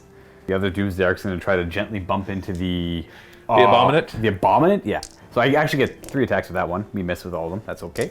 And then we're going to go ahead and do the Royal Warden into the Aberrants. Aberrants. The Royal Warden is just a Strength 5 Immortal with 3 attacks. He hits twice and wounds twice. No AP. Kind of get you with the gun butt. Or, you know, the blade attached to the end of every Necron weapon. How about that? Yeah, that's probably it. 3 or 5 up save, and then 5s to ignore. These are only 1 damage apiece, though, Yep, right? only 1. I do 1 damage. One All right. damage. It's something. And now the Immortals themselves can pile in an attack, and I will do just that. So we pile in, and only 1 is not able to attack, so 9 will be swinging. These are hitting on 2s because they got +1 hit from the Overlord. I'm not rerolling any 1s. That's only for shooting if they sit still. And 4's to wound because they're strength 4. That's 4 wounding hits. No AP. 5 up armor. Make Not 2 bad, of those, make 2. and then they ignore them on 5. Did I kill at least 1 guy? I killed 1 guy and wound another. Huzzah. Good job. I feel good. And now we have the Scorpec Destroyers. They're going to stay where they are because it's pretty much touch base anyways. And they're going to do 8 swings into the Acolytes. Goodbye. They hit on 3s. They get to reroll 1s because they always mad. Boom. Okay, 1 more hit. Not bad. And then these are 3s to kill, pretty much. And no rerolling. That does kill 4. Well, I'll keep my leader alive. Higher leadership. High leader. He's leadership 8 instead of 7. So that's not a bad chance of staying there. That's going to be it for fighting. So morale time. I don't have to take any, so Matthew can just do all of his. Because they just lost no one. Yeah, and I don't have any stratagems to let me fight again at the end of the fight phase. Otherwise, I would happily... I'd probably do so over here to finish off the Scarabs. No. But I don't. I'm not Tyranids, so let's just do some morale. Here I lost 1 guy. They're leadership 8, so they're fine. Here I lost 1, leadership 7. They're fine, unless you're any -1 braveries. No minuses. I lost a guy back there, but is it 1 or 2 that died back there? Only 1. There's 4 So there. we're fine there. And then the only one I really have to roll is from your destroyers, who killed 4. I kept my leader, so I'd have leadership 8. So I need a 4 or less to not run. I rolled a 6. He boogies. That's actually that's a big deal for me. And they're free now. It frees them up to head towards my juicy characters in the middle. Which I do want to kill because I have Assassinate. End of my turn, I do have models in all, or units wholly within every single table quarter more than 6 inches from the center. So that gives me 3 victory points. Actually, I think I might have stopped this one. No, I have. No. I have a unit. Oh, I can't. The Jackals are behind there. That's part of the reason they fell back. And I think actually those guys are there There too. probably is at least 1 that is within that quarter. But it doesn't matter. I've got the Jackals. So I've got all 4, which is worth 3 victory points instead of 2. And that's it, though. I wasn't able to investigate the center. And I started this thing, but it's only going to be worth 1 victory point if somehow you don't snipe that 1 guy. Which maybe you won't, because I have a lot of other things to worry about. You're stuck in combat, and you might not care about 1 victory point. It's true. We'll see. We'll see. For the Necron turn 2, I have to do my reanimation protocols at the beginning of my turn before the command phase still until, again, like I said, a relevant FAQ comes out or they clarify it. And if they release an article tomorrow as of recording this, well, it wasn't released today. So the only unit I'm going to be reanimating with are the Scorpec Destroyers. They're missing 1 model. They're missing the heavier weapon dude. On a 5-up, he stands back up. Ha! Not today. That's Well, a 3. not yet. Not yet. And that should be it. As we go into the command phase proper, I get a command point going back up to 6. I have a few things to do. I'm going to... Hold on, you got 2 objectives. Oh, right. That's at the end of the command phase. Oh, that's true. If you actually have things in the command phase. I got a lot. Because I guess they were... Like, Necrons were the only army that technically had a command phase because they had so many things to do before the movement phase. Now it's just in an actual phase. So he's going to do his Nanoscarab reanimation beam on the Immortals. Naturally, so they get a 3-up reanimation... plus 1 of the reanimation protocols until my next command phase. The Overlord is going to do My Will Be Done on those Immortals, so they get plus 1 to hit. And then the Royal Warden is going to do adaptive strategy on them so they can fall back, shoot, and charge in this turn. Now for scoring, because I don't have anything else to do in my command phase, pretty sure. I do have this objective. He was put within 3 of it, so that's 5 points. And You have another one over here. That's right, I have this one as well. Because my 1 guy... Oh, no, actually, he wasn't within 3. But you don't have more than me, No, because I still control 2 objectives. So I will be getting 10 points, though, for that. which will put me put me up to 16 victory points. Into the movement phase now. I think I'm probably going to fall back out of combat with this Doomsday Arc, because all I could do is shoot the Flux Arcs at him, and I don't think that's going to be enough to kill him. The Doomsday Cannon is a blast weapon. I'd have to fire that elsewhere, and I don't suspect the Flux Arcs are going to kill him, and I'd rather have other things to shoot at him throughout this turn to try and take him out. So we are going to fall back, and again, remember, if you have fly, it doesn't mean you get to shoot anymore, which is huge. I think a very healthy change for the game. I should note that's maybe like the veteran in me that doesn't like the fact that things with fly can fall back and shoot. I don't know. Because Matt and I were talking off camera, and he had mentioned you have to work hard enough to get into combat. It doesn't feel great when I can just like, okay, shoot all guns now, right? You know what I did forget in the command phase? I guess it's not technically the command phase. It's living metal is at the beginning of your turn. Another example of things they used to have at the beginning of their turn. Essentially all single model units in my army heal a wound at the beginning of the turn, and anything else gets reanimation protocols. So he goes back update, not bracketed anymore. He's going to stay in combat engaged with these, just so we can light him up with the Flux Arc. Hopefully that helps. These Immortals are going to be falling back from combat. They get to move 6 because they're near the Overlord. We're just going to stay out of engagement range of those Acolytes because I have to. Moving towards objective number 3, because I do want some troops on it at some point, but they're going to turn their guns around with those targets in sight. I do want to try and take out that one weapon team, so I'm going to have this one guy fall back to there, and we're going to try and keep coherency. Again, I have to stay within range of 2 models, so I just have to do that. Should be okay. And then the rest are going to fall back over here.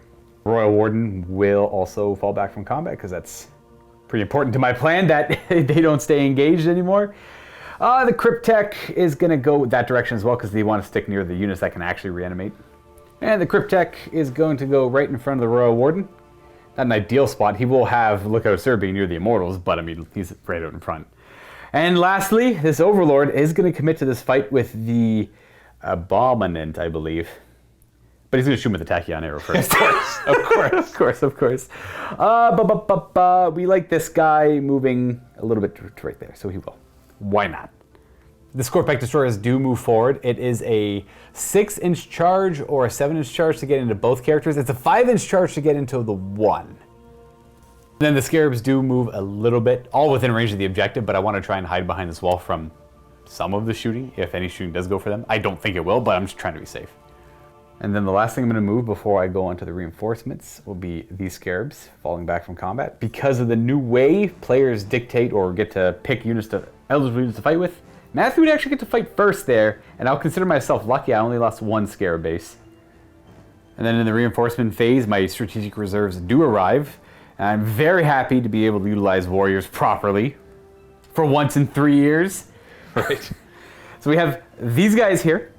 Now the rule is, as long as I come in my own table edge, I can show up within 9 inches of enemy units as long as... Even in engagement range? Even in engagement range, and then that would count as a charge. Not in this case, but I'm within 9 of them, or 9 of them, you know, whichever one. But I'm within 1 inch of my table edge, which allows that. And the same is true... Now hold on. Ooh. Some people might forget.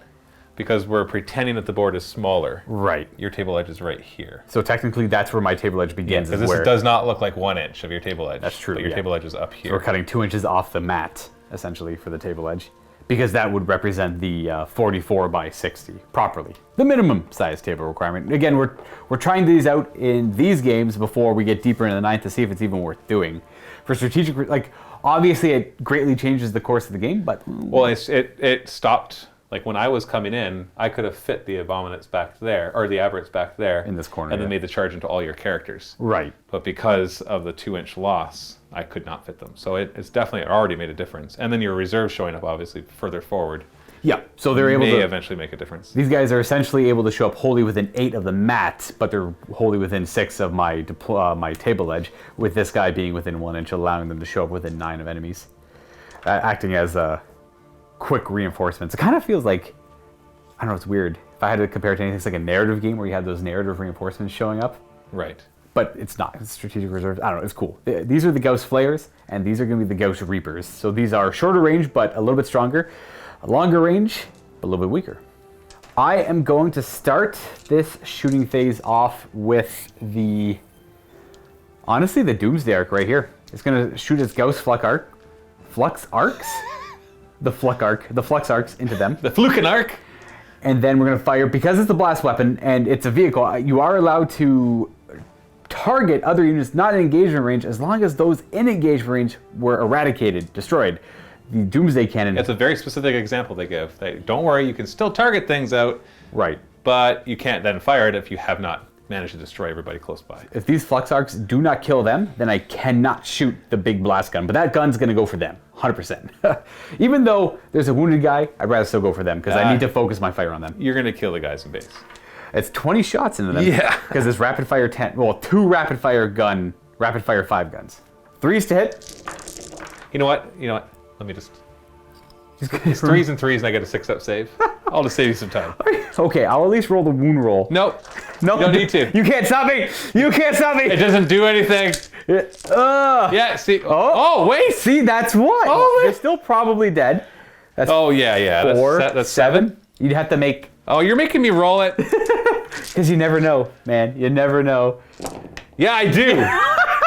Sorry. Stop wasting my time. So now the cannon is able to fire at the aberrants. There's at least 6 of them, so you get minimum 3 shots. So D6 shots, minimum 3, which matters. So I get 1 more shot, which is nice. Hits on 3s. Oh, I forgot to It's nice. I like that a lot because it always sucked to have these D6 weapons hitting 1 or 2 times. Exactly. 3 never felt great either, but it's nice to know if I fire at that squad, it's minimum 3. And you could see throughout the last 3 years of 8th edition, these used to be D3 shots, and then Vindicators used to also be D3 shots. Like, okay, that's too little. Let's make it D6 as shooting at a big squad. Well, because they used to be blasts, which if you fired at the right target, you could hit more than 3 things. Right, and they were very devastating against big squads. Like, if this gun was firing at them, had this been 7th edition, that would have been terrifying for them. Probably hit all of them. Right. Unless it's scattered on my immortals, which would have sucked. Hitting on 3s, rerolling any 1s because we remain stationary, and wounding on 2s, strength 10. Oh, only 1 wound. Minus a ridiculous amount, so... How much damage? D6. D6 minus 1, I should say. 2. It matters because I get 5 up to ignore. Oh. Look at that. Oh, so he doesn't actually kill Yeah. anything. All of that for nothing. Yeah. All right. The Reapers are going to fire next into them. None of them are rapid firing. They only have a 14-inch range gun, but it's going to be 10 strength 5 AP2 shots. 3s to hit. No rerolling because they definitely moved. They count as moving their full distance. And wounding on 3s. AP2, so no save, but 6 wounds. Which I ignore on 5s. Oh, pretty good. Rolling 3 pretty well. wounds. So I do kill the one 2 wound guy and So one you guy. get 2. Yeah. So 1. He's still within 2, so I can pull him. We're going to go ahead and fire I know its name and I can't remember right now. Oh no. It's a Canoptic Reanimator and his 2 Atomizers on 4s. And wounding on strength 6, so 3s. 3 wounds at -2. Only 1 damage. 5s to ignore. Oh wow! Jeez. Wow, they're rolling a lot I of actually those. forgot. And I'm not going to do it now because we're already partway through. There's a 1 command point stratagem to make them 4-ups for ignoring wounds instead of 5-ups. Do you want to do it? Do you do it like when they're targeted, or It's at the start of the shooting phase. I mean, I'll still. Or start of the something. I'll let you do it now. Still, it hasn't really mattered. Sure. I'll spend a command point for that. You're down to 8. All right, so can't fire you because you fell back.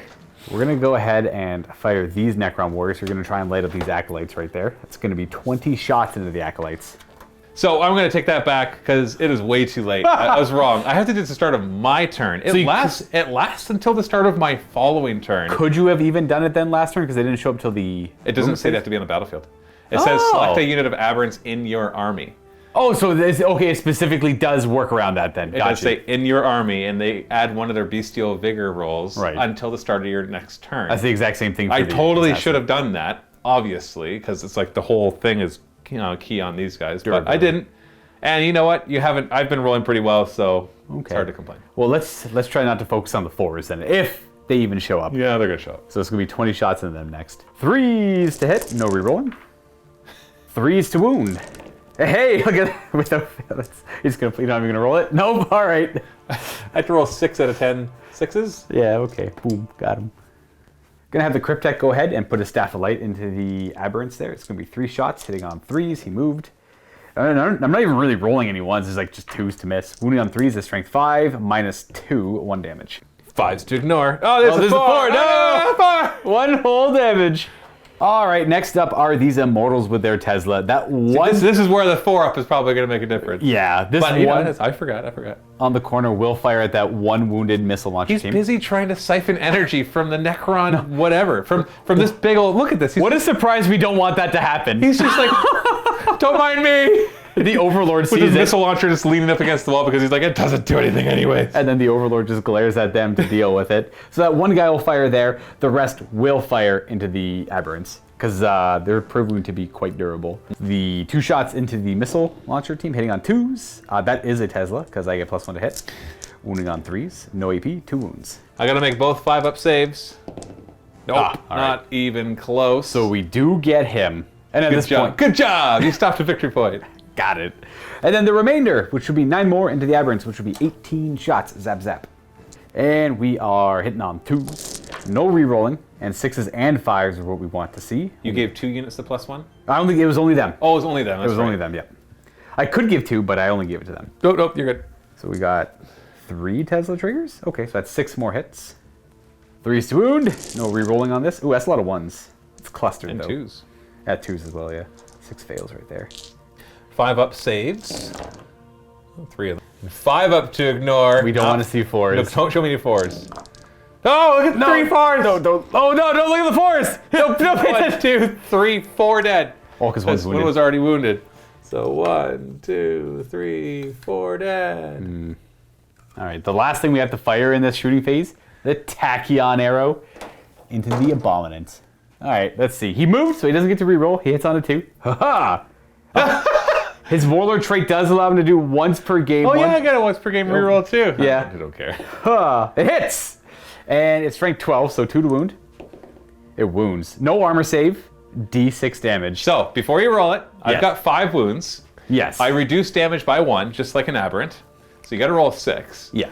And then I ignore wounds on a 5+, just like an aberrant. So I'm not likely going to die. But it could be cool if it did. But if you did, I think right now, I'm rooting for you because it's cool. I just picture from like Deadpool 2 where he threw the cream cheese spreader into the guy's head. I just picture that with the Tachyon arrow. D6 damage! You can do it, Luka. That's a You 6! got 6! You did it! 6! Oh I almost, oh no! So it's 5. It's only actually 5. So 5 damage, which I ignored 5. If this does even 2 damage, I'm happy because it's cool. Oh, he's got 1 wound left! 1 wound left! Fuck. Almost got him with the Tachyon arrow. Ow. Okay. Guess we'll have to do it the personal way. Alright, that should be it for shooting.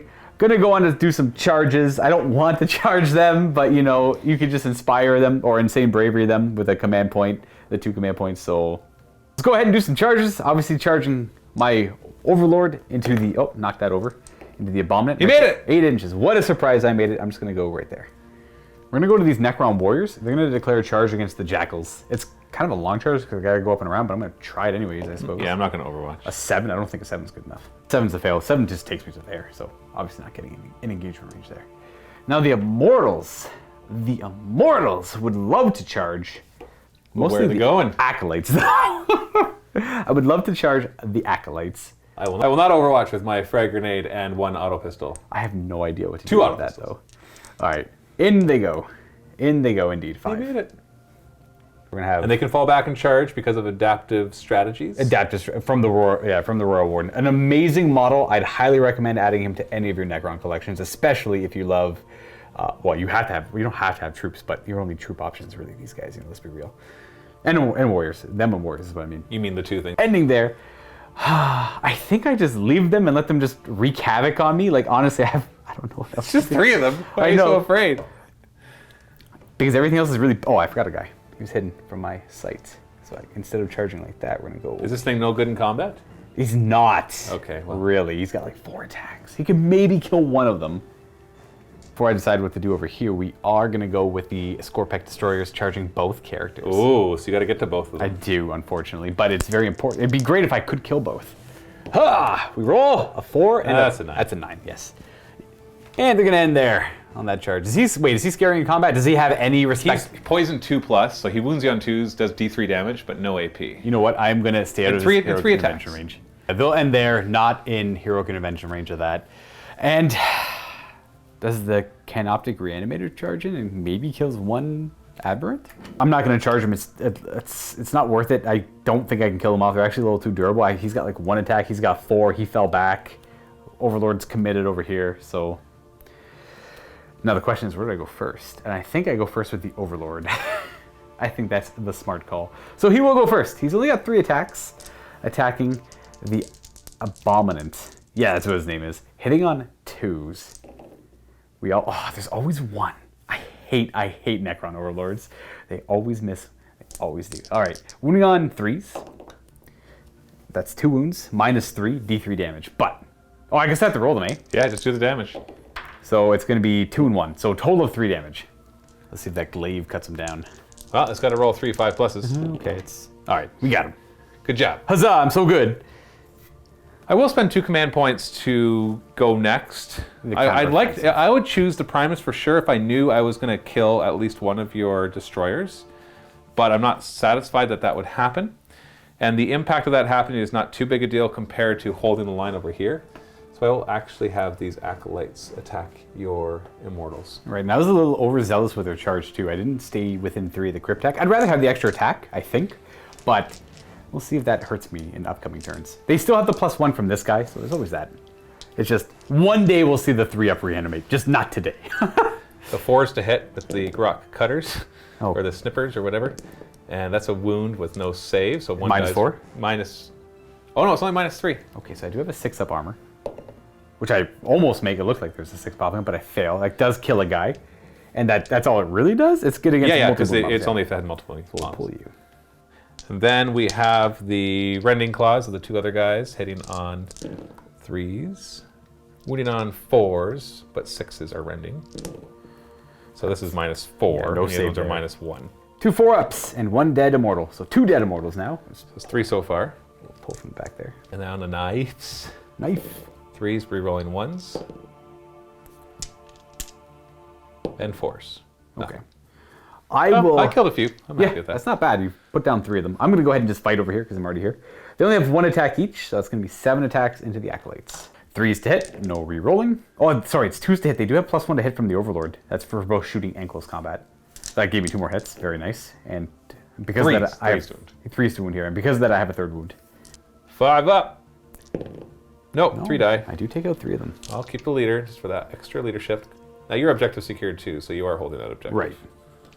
Then I'm not going to bother consolidate. I'm just going to leave them there. I don't really see any reason to bring the Jackals into combat. And lastly, these Scorpek Destroyers into some characters. So 1 into each. I think so. I'm just going to do a little bit of... They're both pretty fragile. No invulnerable saves, toughness 3 5-up saves. No invulnerable saves? No invulnerable saves. Okay. And how many wounds? 4? I think it's 5 and 4. I am going to spend a command point on Disruption Fields, and I don't think I'm going to get greedy. I think I'm just going to go for the Primus because he is a scarier character. And I'll try and go for the Icon Ward later on, if possible. So we're going to put all 8 attacks into the Primus. It's most definitely overkill, but I want to make sure I get him because he does have some scary abilities.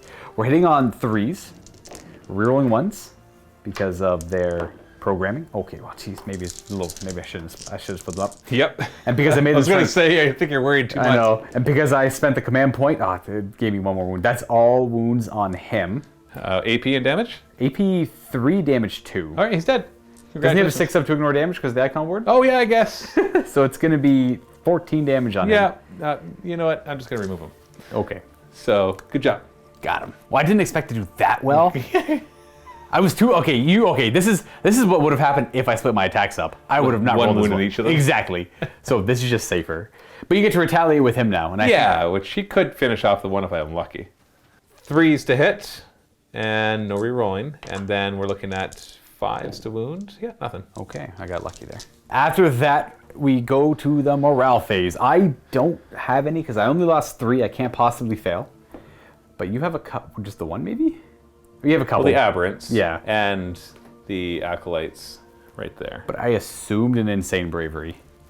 Yeah, I'm going to spend 2 command points for my once per game. Keep Once them per alive. game, instant And I'll just roll these ones. And I fell it, and he runs. Okay. So if they're sticking around, the Matthew automatically passes their morale check. And that's, again, once per game now. And for scoring, I have table quarters. I only have 3 of them, though. I got this one.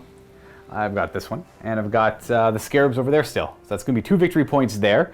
And then Assassinate's at the end, and I do get attrition. Well, we can count them right now, because it doesn't matter if you count them at the end. It'll be 6 points for Assassinate then so far, because it's 3 per character. I've killed the Aberrant, or the Abominant, and the Primus? Yeah, Primus. Yes. And then I do get attrition this turn as well. So 4 victory points on top of the Engage on all fronts 2. That will put me up to an effective 28 victory points as we move on to the 3rd battle round.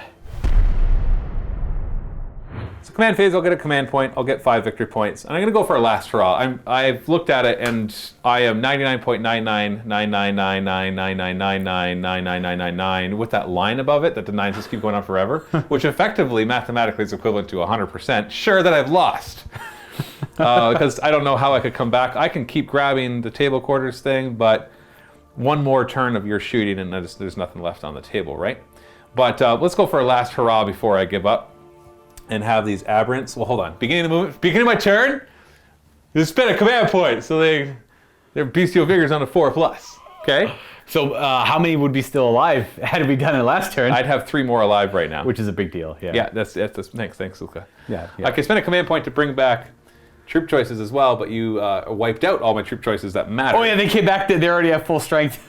Yeah, and I could do it to this squad, but I just don't care. Oh, okay. Like, it's just not worth the victory point. But if I had that one guy survive, I could effectively almost replenish that squad if I roll well enough. And that makes it scary for me to deal with. But I'm not going to do that. So they're just going to move, and we're going to show you the power of the aberrants. I was going to annihilate my characters. Yeah, and I don't care. Honestly, it's... I've lost. I've basically conceded at this point. So I want to see how much damage I can do here. Now, this is not a character, right? He's a monster, I believe. Well, that's fine, but he's not a character. He's definitely not a character, no. Okay, because it doesn't matter if he's a monster. I'm looking for, does he have lookouts, sir? No. And the answer is no. Nope. So I can fire all my auto cannons at him except for this one. So this one will just swing around and get the -1 to hit penalty. Yep, that's fair. And we'll swing around these grenade launchers. Fire some cracks. Oh, that's not a grenade launcher. That's a grenade launcher. And then everything else will stand still. So we're going to do the shooting of these things into that, and then we're just going to charge in, see what damage I do. We're going to try to kill... You know what? These guys will advance because I have a stratagem that lets them charge after they advance. So I will advance them 3 to go 9 inches towards your warlord. Interesting. What fancy special weapon do these ones bear? Oh no, they got the rock saws. No! And then, just because as I'm putting all these things out, thinking if that works and that works and that works, then I might actually do okay. I'm going to swing around the bikes to this side just to grab the objective. I know it's not mine yet, but maybe I'll get lucky. I can work towards it. And get it, yeah, maybe. And the biophagus is going to move. No. That's right, we're going to kill the one. Shooting phase. In other words, here we go, here we go, here we go. So we're going to fire autocannon, 2 grenade launchers, autocannon, 2 grenade launchers, all crack grenades into your big spindly thing. Canoptic reanimator. So the one autocannon does have to roll separate because it hits on 5s. I will. Everything else is 4s though. Autocannons hitting on 4s Nice. and 5s. Nice. So 3 hits. 3s to wound. 2 wounds. Brings my save to a 4-up, which I'll make 1 and fail 1. 2 damage. He's down to 4. And then we have some crack grenades. Hitting on 4s, because it doesn't care that they moved. 3s to wound. Nice. Brood Brothers. Pistol! Auto pistol. It's just an auto pistol. It hits. It wounds! Oh no. Okay. How embarrassing for the... It's only embarrassing if that happens. You took a wound? I do take a wound. He's down to 1. Aha! We've got auto pistols here, so 4 of them in total. Oh, they dual them. Yeah. Neat. 4s. 2 hits. 4s. 6-up save. We make. Oh, come on. We make one fill. That guy goes down to 3. And we'll put the 4 auto pistols into your immortals. 4s and 5s. 1. 3-up armor save. We make that one. So for shooting, let's charge. We'll start with the acolytes into your overlord, because I'm using a stratagem that lets them charge after they advanced. Hey, buddy. Hey, what's up, rock saws? How's it going? And the 3 of them will charge into 3 of them. Any Overwatch? You know what? I will. The Royal heck, Warden's gonna Overwatch. Why not? 1 command point. You know what? That's a bad call. I'm not gonna do that. I forgot you reduced damage by 1. I'm just going to move the minimum 2 inches that I would roll. Yeah, that's fair. And the Biophagus. In he goes. Hey, guys. And these 2, I'm just going to... Yeah, just go for it. I'm just doing their minimum charges, and then they'll pile in, and it's all good. Oh, we're not done yet. We're going to roll the charge for them. I'm not going to declare the scarabs because I just don't care. Oh, wait, well, I might Overwatch with those immortals. Well, okay. Then I will. Do you want to Overwatch with them? Sure. I'm just kidding. I don't care. Oh, in they go. Into the fight phase. I'm going to start with the Acolytes in case you want to interrupt. They're the ones that you could really butcher. We're going to try to kill your Overlord. And by butcher, you mean kill up to 3. Well, that's still a significant amount. Okay? Okay. It's respect. No. 3s to hit with the heavy rock saws. Rerolling 1s. Oh. Boy. What's his toughness? It's not 4, right? He's 5. Okay, so 3s to wound. I'll let you re-roll that. I'm gonna roll that Yeah, one. that's sketch. There we go, 3 wounds. Hold on, I get a once per. Oh, my Primus is dead. Oh no, I got him! You're gonna use it! I'm gonna use it now. I'm gonna use a command point. Command point. Reroll. Yeah. Okay, you got it. Wow. That's right. Minus 4 AP. Well, I'll have you know I have a phase shifter, which is just a 4-up invuln. He does. Necron Overlords do not get the 3-up invuln they used to have. So that's 4 damage so far. He actually does have a 5-up to ignore damage because of his Time Splinter Cloak. So it's kind of a random. It's just his faction-specific relic. So he takes 3 damage. Goes down to 2. I'm not done yet. I got a couple Rending Claws. Only a couple? Well, because I'm Bone Sword. Oh. Rending Claws. 3s to hit, rerolling 1. Those icons, though. Right? 5s to wound, 6s are rending. So that's minus 1 and minus 4. All right, so it's both 4-up saves after. You don't have a 2-up naturally? No. Not, you remember how bad they used to be Yeah. like before? That's definitely not the case anymore. It's been a while since I played Necrons. We make 2 5s. Oh, good for you. Could have done the Bone Sword at the same time. 3s to hit and 5s to wound because you don't care about rending because you got 4 pinball. He's got that hard body though. Hold on. Oh. I got 3 knives or knives. Knife! Knives! Look, that's that icon. Knives! That's that icon coming to No! No, never. Wow, that's almost 6 ones. Hey! 3-up save. Yeah, he's fine. He's got 2 wounds left. I'm Didn't want to kill him anyways. not gonna interrupt anywhere. Aberrants! Yeah, here we go. We're getting soups greedy. Super greedy. No, soups greedy. Soup's greedy. We're gonna have the metamorph. You know, okay, so him and a him, him and a him, him. He's got 2 attacks per attack with this thing, and he's got 3 attacks base, and they're like double strength, lots of damage. So I'm gonna take. No, all 3 of them into him. Oh, okay, there you go. We're safe. No. Oh, come on! I want a dead Cryptek, so one of his attacks will go into him, and the other one's into him. All right, so is it 2 and then 4, essentially? Yeah. Yeah. Okay. Actually, I forgot they have +1 attack. Now, Did you remember would've- that for the Immortals? I didn't need it. Oh, you killed them. That's right, you killed them. It doesn't matter. I didn't use half my attacks before I killed them all, but I forgot they had +1 attack. So they have +1 attack. So yeah, still just one of his attacks over there, and the other 3 will go into And then him. they're gonna Yeah, continue they'll their keep commitment. their they'll keep that. Yeah. Let's go into your Royal Warden first. 3s to hit with my power pick.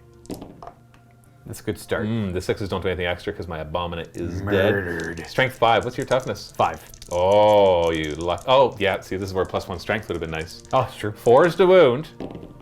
Hey, it didn't. These are -2 D3 damage apiece. Well, I only got a 3-up save. So 5-ups. He is not okay. How many wounds does he have? 4. I've already used my reroll. D3 each. Oh, come on! 2. Oh, he's got 2 wounds left. I do have 1 Rending Claw attack. Oh, misses. Oh, and a 2. Now go into your Cryptek. 3s to. Oh my goodness. Oh, I wounded him at least. I only have a 4-up, so I fail D3 damage. Hey, 3. He's got 1 wound left. Might as Oh, well throw I could finish him off with the Rending Claw or with my the Hypermorph, the guy. I missed you with my Rending Claw. So he'll have a 1 wound remaining. Give me mine. 1. Now my Hypermorph, he's going to wallop you with his signpost into the Cryptek. Please no. 3s to hit. That's a good start. Yeah, and these are 2s to wound because they're strength 10. Is it also AP3? These are AP -1, Oh. 2 damage apiece. You really think a signpost is going to have good armor penetration? I don't know. It's kind of more of a bludgeoning tool. It's true, than a I guess- precision instrument like the picks. I guess it's no. At least those are power picks, right? Yeah, exactly. They're powered picks. Of course, they're going to get through armor. So I got 5-up armor then. I make Yeah. 1, fail 1. Yeah, you're dead then. It's 2 Okay. damage. I'm gonna spend a command point on resurrection protocols. I hate you. You could stop it. Oh yeah. Yes, that's right. Calls to the Four-Armed Emperor. I'm using my last 3 command points. I think it's got some weird. I can't remember how the interaction. I have to roll a die. I know exactly how it works. I roll a die. If I roll a 1, I just wasted my 3 command points and nothing happens. I roll a 2 to a 5. You get your command points back. But you can't do that stratagem this turn. Right, okay, so I'm spending And on one. a 6, you don't even get your command points back. Oh, right. So I just want to roll a 2+. Please don't roll a 1.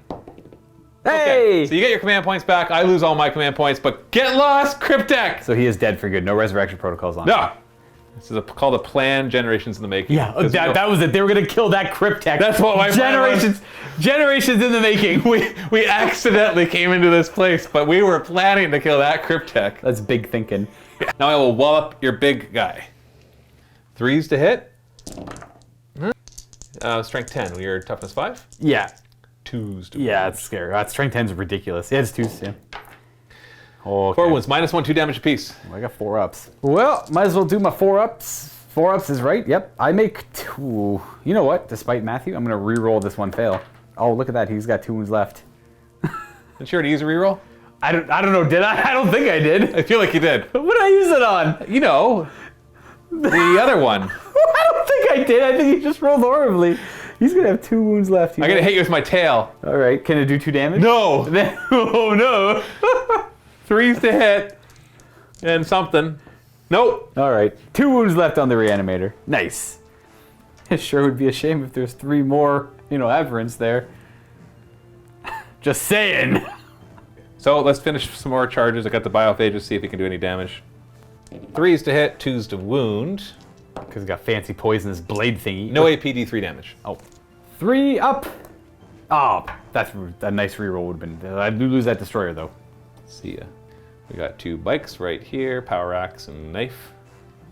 Knife? Yeah. Power axe. Yeah, they both hit. And whoop. And 1 wounds. AP Something. It's -1, I is believe. only 1 damage. Yeah, down to 2. And then one last fight over here against your immortals. Oh boy. Start the knives. 2 hits. Moving on 5. Oh, wow. 2.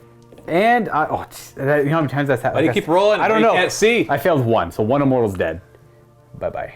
Power pick. Hits. Wounds. Ooh. Sorry, that was a power hammer. So, but still, 6s with wound. -1. I failed what? I'll fail 1. Here's -1, yeah. And boom. Are all the power weapons the same? Is there a difference in the power weapons? There's slight differences. It's the ones that they're carrying though, like power hammer, power axe. There's a difference in the strength. The axe is better AP but less strength. The power hammer is better strength but less AP. Okay. I get to retaliate now. Start over here. No, start over here because I got a guy that can still fight. Oh, right, the icon ward. Yes. Yeah, let's cut him up. Let's give him the sword hands. We are going to increase the strength of the destroyer by 1 again for a CP, bringing me down to 4. So I hit on 3s, reroll the 1 because I'm programmed to be mad.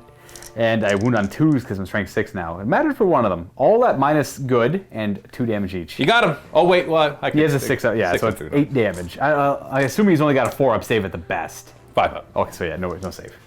And I'm dead. I got him. Look at that. Nice. Safe. And from there, we'll go with the scarabs attacking the jackals. Yeah. Hitting on 4s. 6s are good. We don't have any though. And 4s to wound.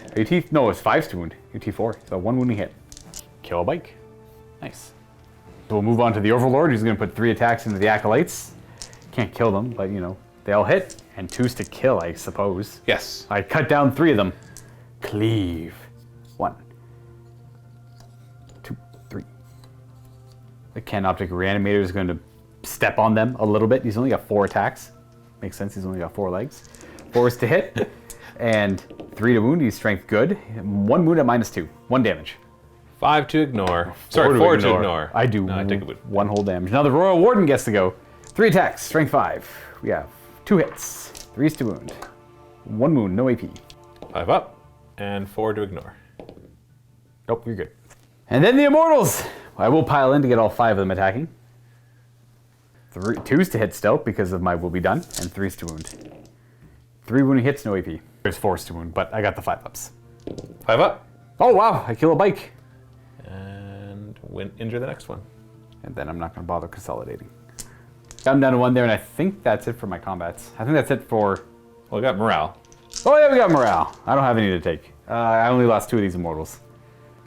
Lost 3 here, so a 6 will make them run. Ha. Oh! So 1 runs, and then on a 1 or 2, the other one will run because I'm below half strength. Oh wow, okay, I guess goodbye. Aberrants, you didn't kill anybody. In both bike squads, you killed 1, but their leadership 8, so they can't fail. So they're not going to run. At the end of the turn, I am in all 4 quarters, so that's 3 victory points. Hey. I didn't do anything else. Right? Yeah, there's nothing else. So I think it's pretty safe to call it at this point. We've had a lot happen. You're not actually down that many points, but you can see where the pace of the game is going to go. Yeah, well, I think it's pretty clear that all I have left are those 3 aberrants in the middle, which you can deal with now, even with their 4-up ignoring. I had hoped that the one thing that my Hail Mary basically that was going to keep me in the game, because I was pretty reserved, as you saw, I was pretty resigned that I was going to lose. But I'm like, if those 3 guys killed the characters and I killed the Overlord, then there's a game. Because all of a sudden all your buffs are gone and you're just going to rely on your not insubstantial firepower now that your warriors had shown up. But that just didn't work. I killed the Cryptek. That's it. And he wasn't even the most important of them all, because nobody was near him to get the better reanimate. He gives a 5-up invul in the shooting and +1 to reanimations, but nothing was nearby. But nobody was nearby to really to care about that. He's incredibly important to kill, because now he can tell them to fall back and shoot and charge. I feel it's funny because, so I am going to call it. So I'm going to say I've lost, and that's fine. So it means I get 0 victory points, by the way. If you call a game, you lose all your victory points. Right, I think that's supposed to be for a tournament setting if it were a matters. Yeah, because it stops your opponent from getting more victory points if that actually matters. Yeah. But in this case, it doesn't matter. So, but it's funny because Genestealer Cult, I'm having a hard time with them, but I think they feel like they have potential. It's a hard army to play. Well, there's so many little things to remember too. Like, I feel like I need to play them a lot of games in a row to finally remember every last little thing they can do. Like things like the Bestial Vigor increase with the command point to remember at the start of my turn. Things like, just where everything comes on, exactly when to use all the command points.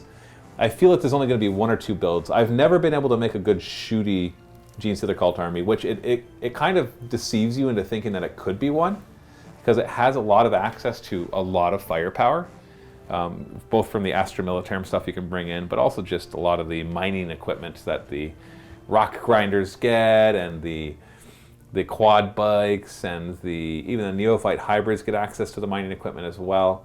And so it gives you it makes it look like, like I said, it's very deceptive. It's like, yeah, you could build a shooting army with this, but they just die too quickly and don't have any tricks to make the shooting better.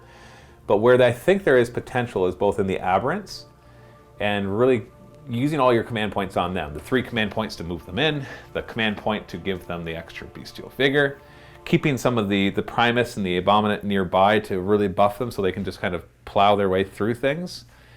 And then you just hope that they got in. So looking back on this, I think it wasn't as much of a lost cause as I had thought it was. When we started the game and you did your first turn of shooting, I was like, okay, yeah, I'm just going to play aggressive for fun, see what I can kill. I'm not going to win this game. But if they actually had rolled better for when they came in for the perfect ambush, They could have taken out both squads of Immortals. they would have easily, because I had even forgot their extra attack, they would have easily taken out both Immortal squads and then got stuck in with all your characters. That's where I was concerned, and I knew I got very lucky at that moment where you rolled rather low on both their, I don't know what the stratagem's called when they get to Perfect ambush. Perfect ambush. They rolled poorly on that, and then they only rolled a 6 on their charge. Yeah, now by that point, because I had rolled low on the perfect ambush, I could only charge the 1 squad because I didn't want to risk failing the charge because I didn't roll high enough to get to both of them. But I was hoping for like a 4 or 5. If it was the old command reroll, sorry, I would have rerolled that. Oh, 100%. I would have tried to get much higher than a 2. And so that really, and it's just a little bit of positioning too with the terrain. Like this wall right here really screwed me up. I was lucky to have 1 Immortal right here or something. It stopped me from basically deploying them like this, and then the 2 inches would have brought me closer, and then I could have declared both of them. Instead, I was forced to go to the side and only be close to 1. That's why I was hoping for a better perfect ambush. So I'm looking back, I'm like, if that had gone for me, if I had remembered the 4-up, because I'd have 3 more aberrants there, and then your characters would all be dead, and that's with not even getting lucky with the perfect ambush. If I had, that's really it, because I made the charges into, like I got a charge into the 1 Doomsday Arc, which, it was able to shoot them off, but it stopped him from just going for whatever it wanted. I feel like looking back, if I was to change this list, first off, if we were into points. Oh, 100%. I would much rather play points, but I know we couldn't. I know Yeah. we couldn't because we don't have the points yet for the new Necron stuff. But if we were to do points, it's funny because I think all those acolytes, I would have stripped all their equipment off. I would have actually dropped all of the Brood Brothers. Actually, no, that's not true. I don't have enough acolytes not to bring the Brood Brothers. Oh, you're thinking about only acolytes? Yeah, I would just bring acolyte hybrids. I would bring 12 units of 5 of them, just to clog the table and table control and block you. Because then I could throw 5 in front and be like, kill these ones, whatever. Right. And I'd put them everywhere, and they could still make charges and they could still threaten you. Strength 4 rending is not nothing, right? Especially against a group of immortals or warriors. You get into combat with them. I could do some work on them.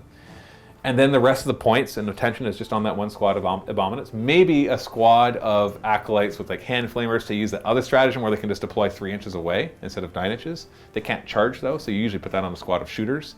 So 10 Hand Flamers, for example, 10d6 auto strength 3 hits.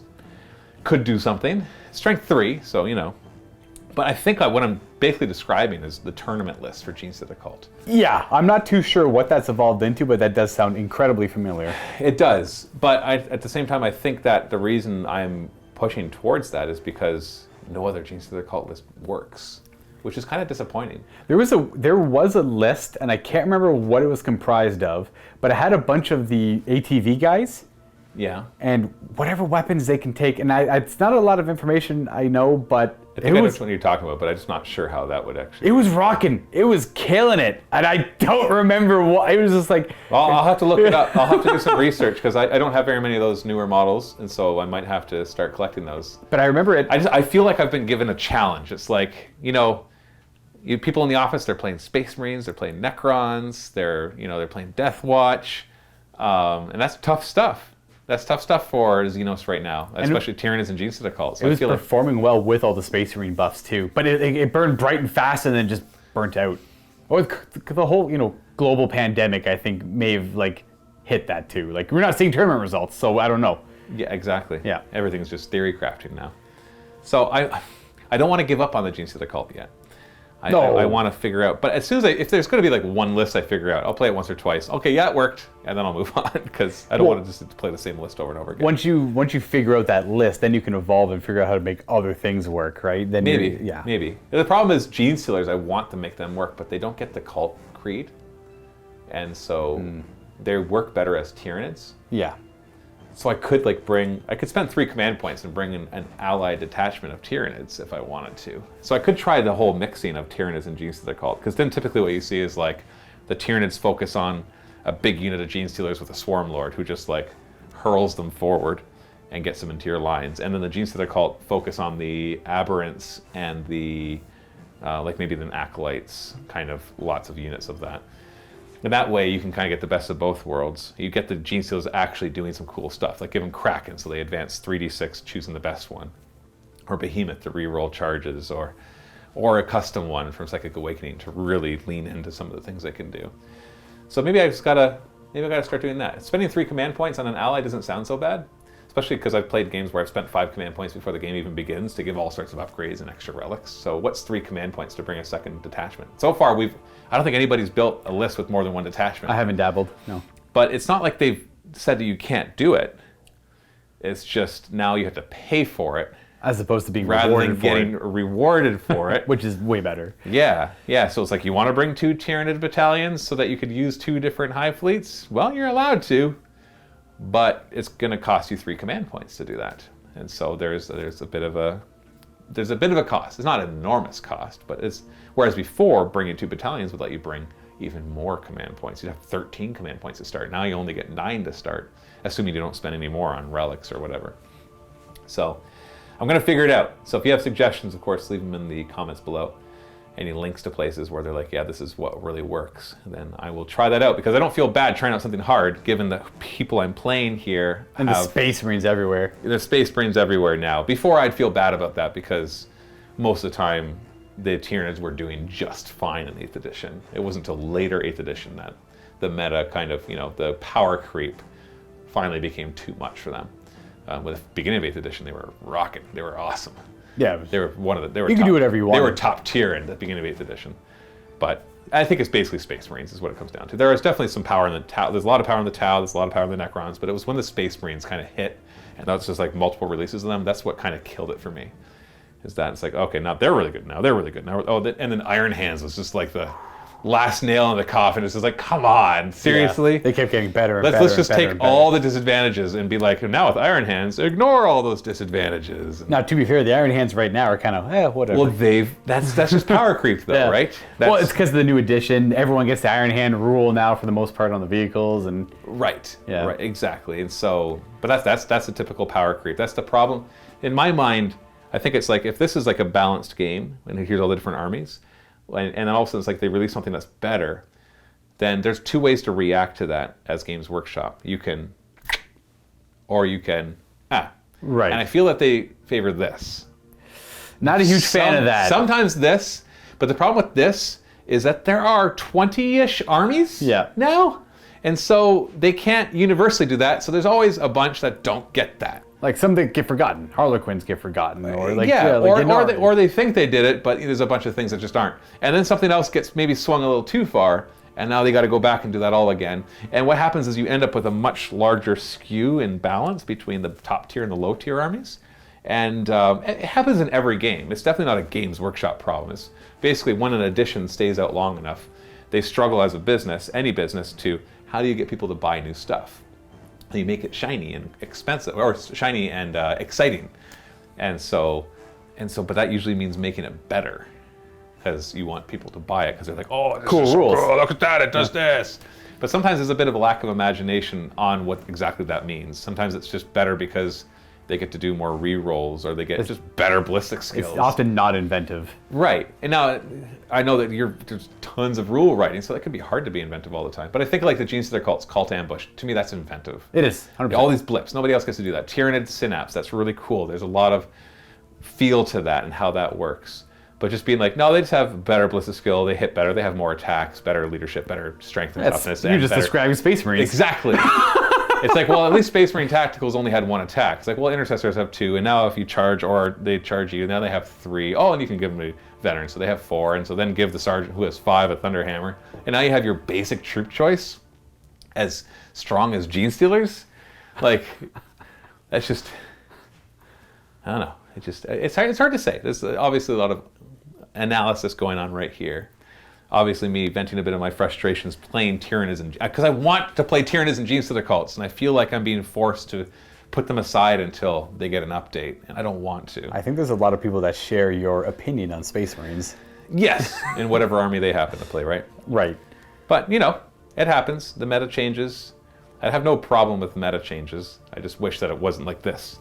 I wish it was more like this. It is so fast. It is just so fast now. It's not just fast. It's hard to keep up with. It's just up. You go focus on Age of give Sigmar me for up 2 and down. weeks. Give me up and down. And I think when the new points come out, we're going to see a bunch of things go up in points costs with Space Marines, and that's what I mean by nerfing, right? Bring it down. Don't bring everything else up. It's like tone it down. It's like, oh, everybody's doing this because it's really good. Well, easy fix. Make that cost more points. Yeah. The end. You don't have to buff everything else to be just as good. Just make them worse. And make then them cost more. And people complain about that, and it's hard because this isn't a computer game. People are buying the models and painting them, and so some people can't just be like, okay, I guess I'll just go over and buy the other models now. But maybe that's just a testament to how quickly it happens rather than the fact that it does happen. It's just like so quickly, the changes are so rapid that you can't enjoy your army for long enough. But now we're just getting on old man rants. Yeah, this is going like there used to be a time where say Necrons were really overpowered for like 3 years in a row. And they would be overpowered for a while, yeah, right? it'd be a long time. And then the game quickly became, I'm fighting Necrons, let's just see how long I can survive. And that's fun to me. Right, or you just kind of stop playing against that player with the Necrons. Exactly, yeah. And so, because they just stayed overpowered, it took a lot longer for the meta to switch. Now it happens very rapidly. There's got to be like a happy medium there somewhere. Anyways, that is it for this game there, folks. It was Genestealer Cult versus Necrons. I'm excited. Like I said, I wanted to wait to play these guys until the FAQ came out and the points. I'm sure there will be some changes. But I didn't want to wait anymore. I just really wanted to play them. I'm very excited to start playing these guys in 9th edition, so I'm sorry. There's going to be a lot of Necron games once everything is, open to the public and like everyone has all the information they need. And I'm going to have a great time. I'm loving Warriors, loving the new Warriors, loving everything. Loving everything. Tachyon arrows. Heck yeah, why not? They're back. Apparently they're good. Woohoo! All right, folks. We'll see you guys next time. Thanks for tuning in. Thanks for sticking around this long. And hopefully you enjoy the battle report. And we'll see y'all next time.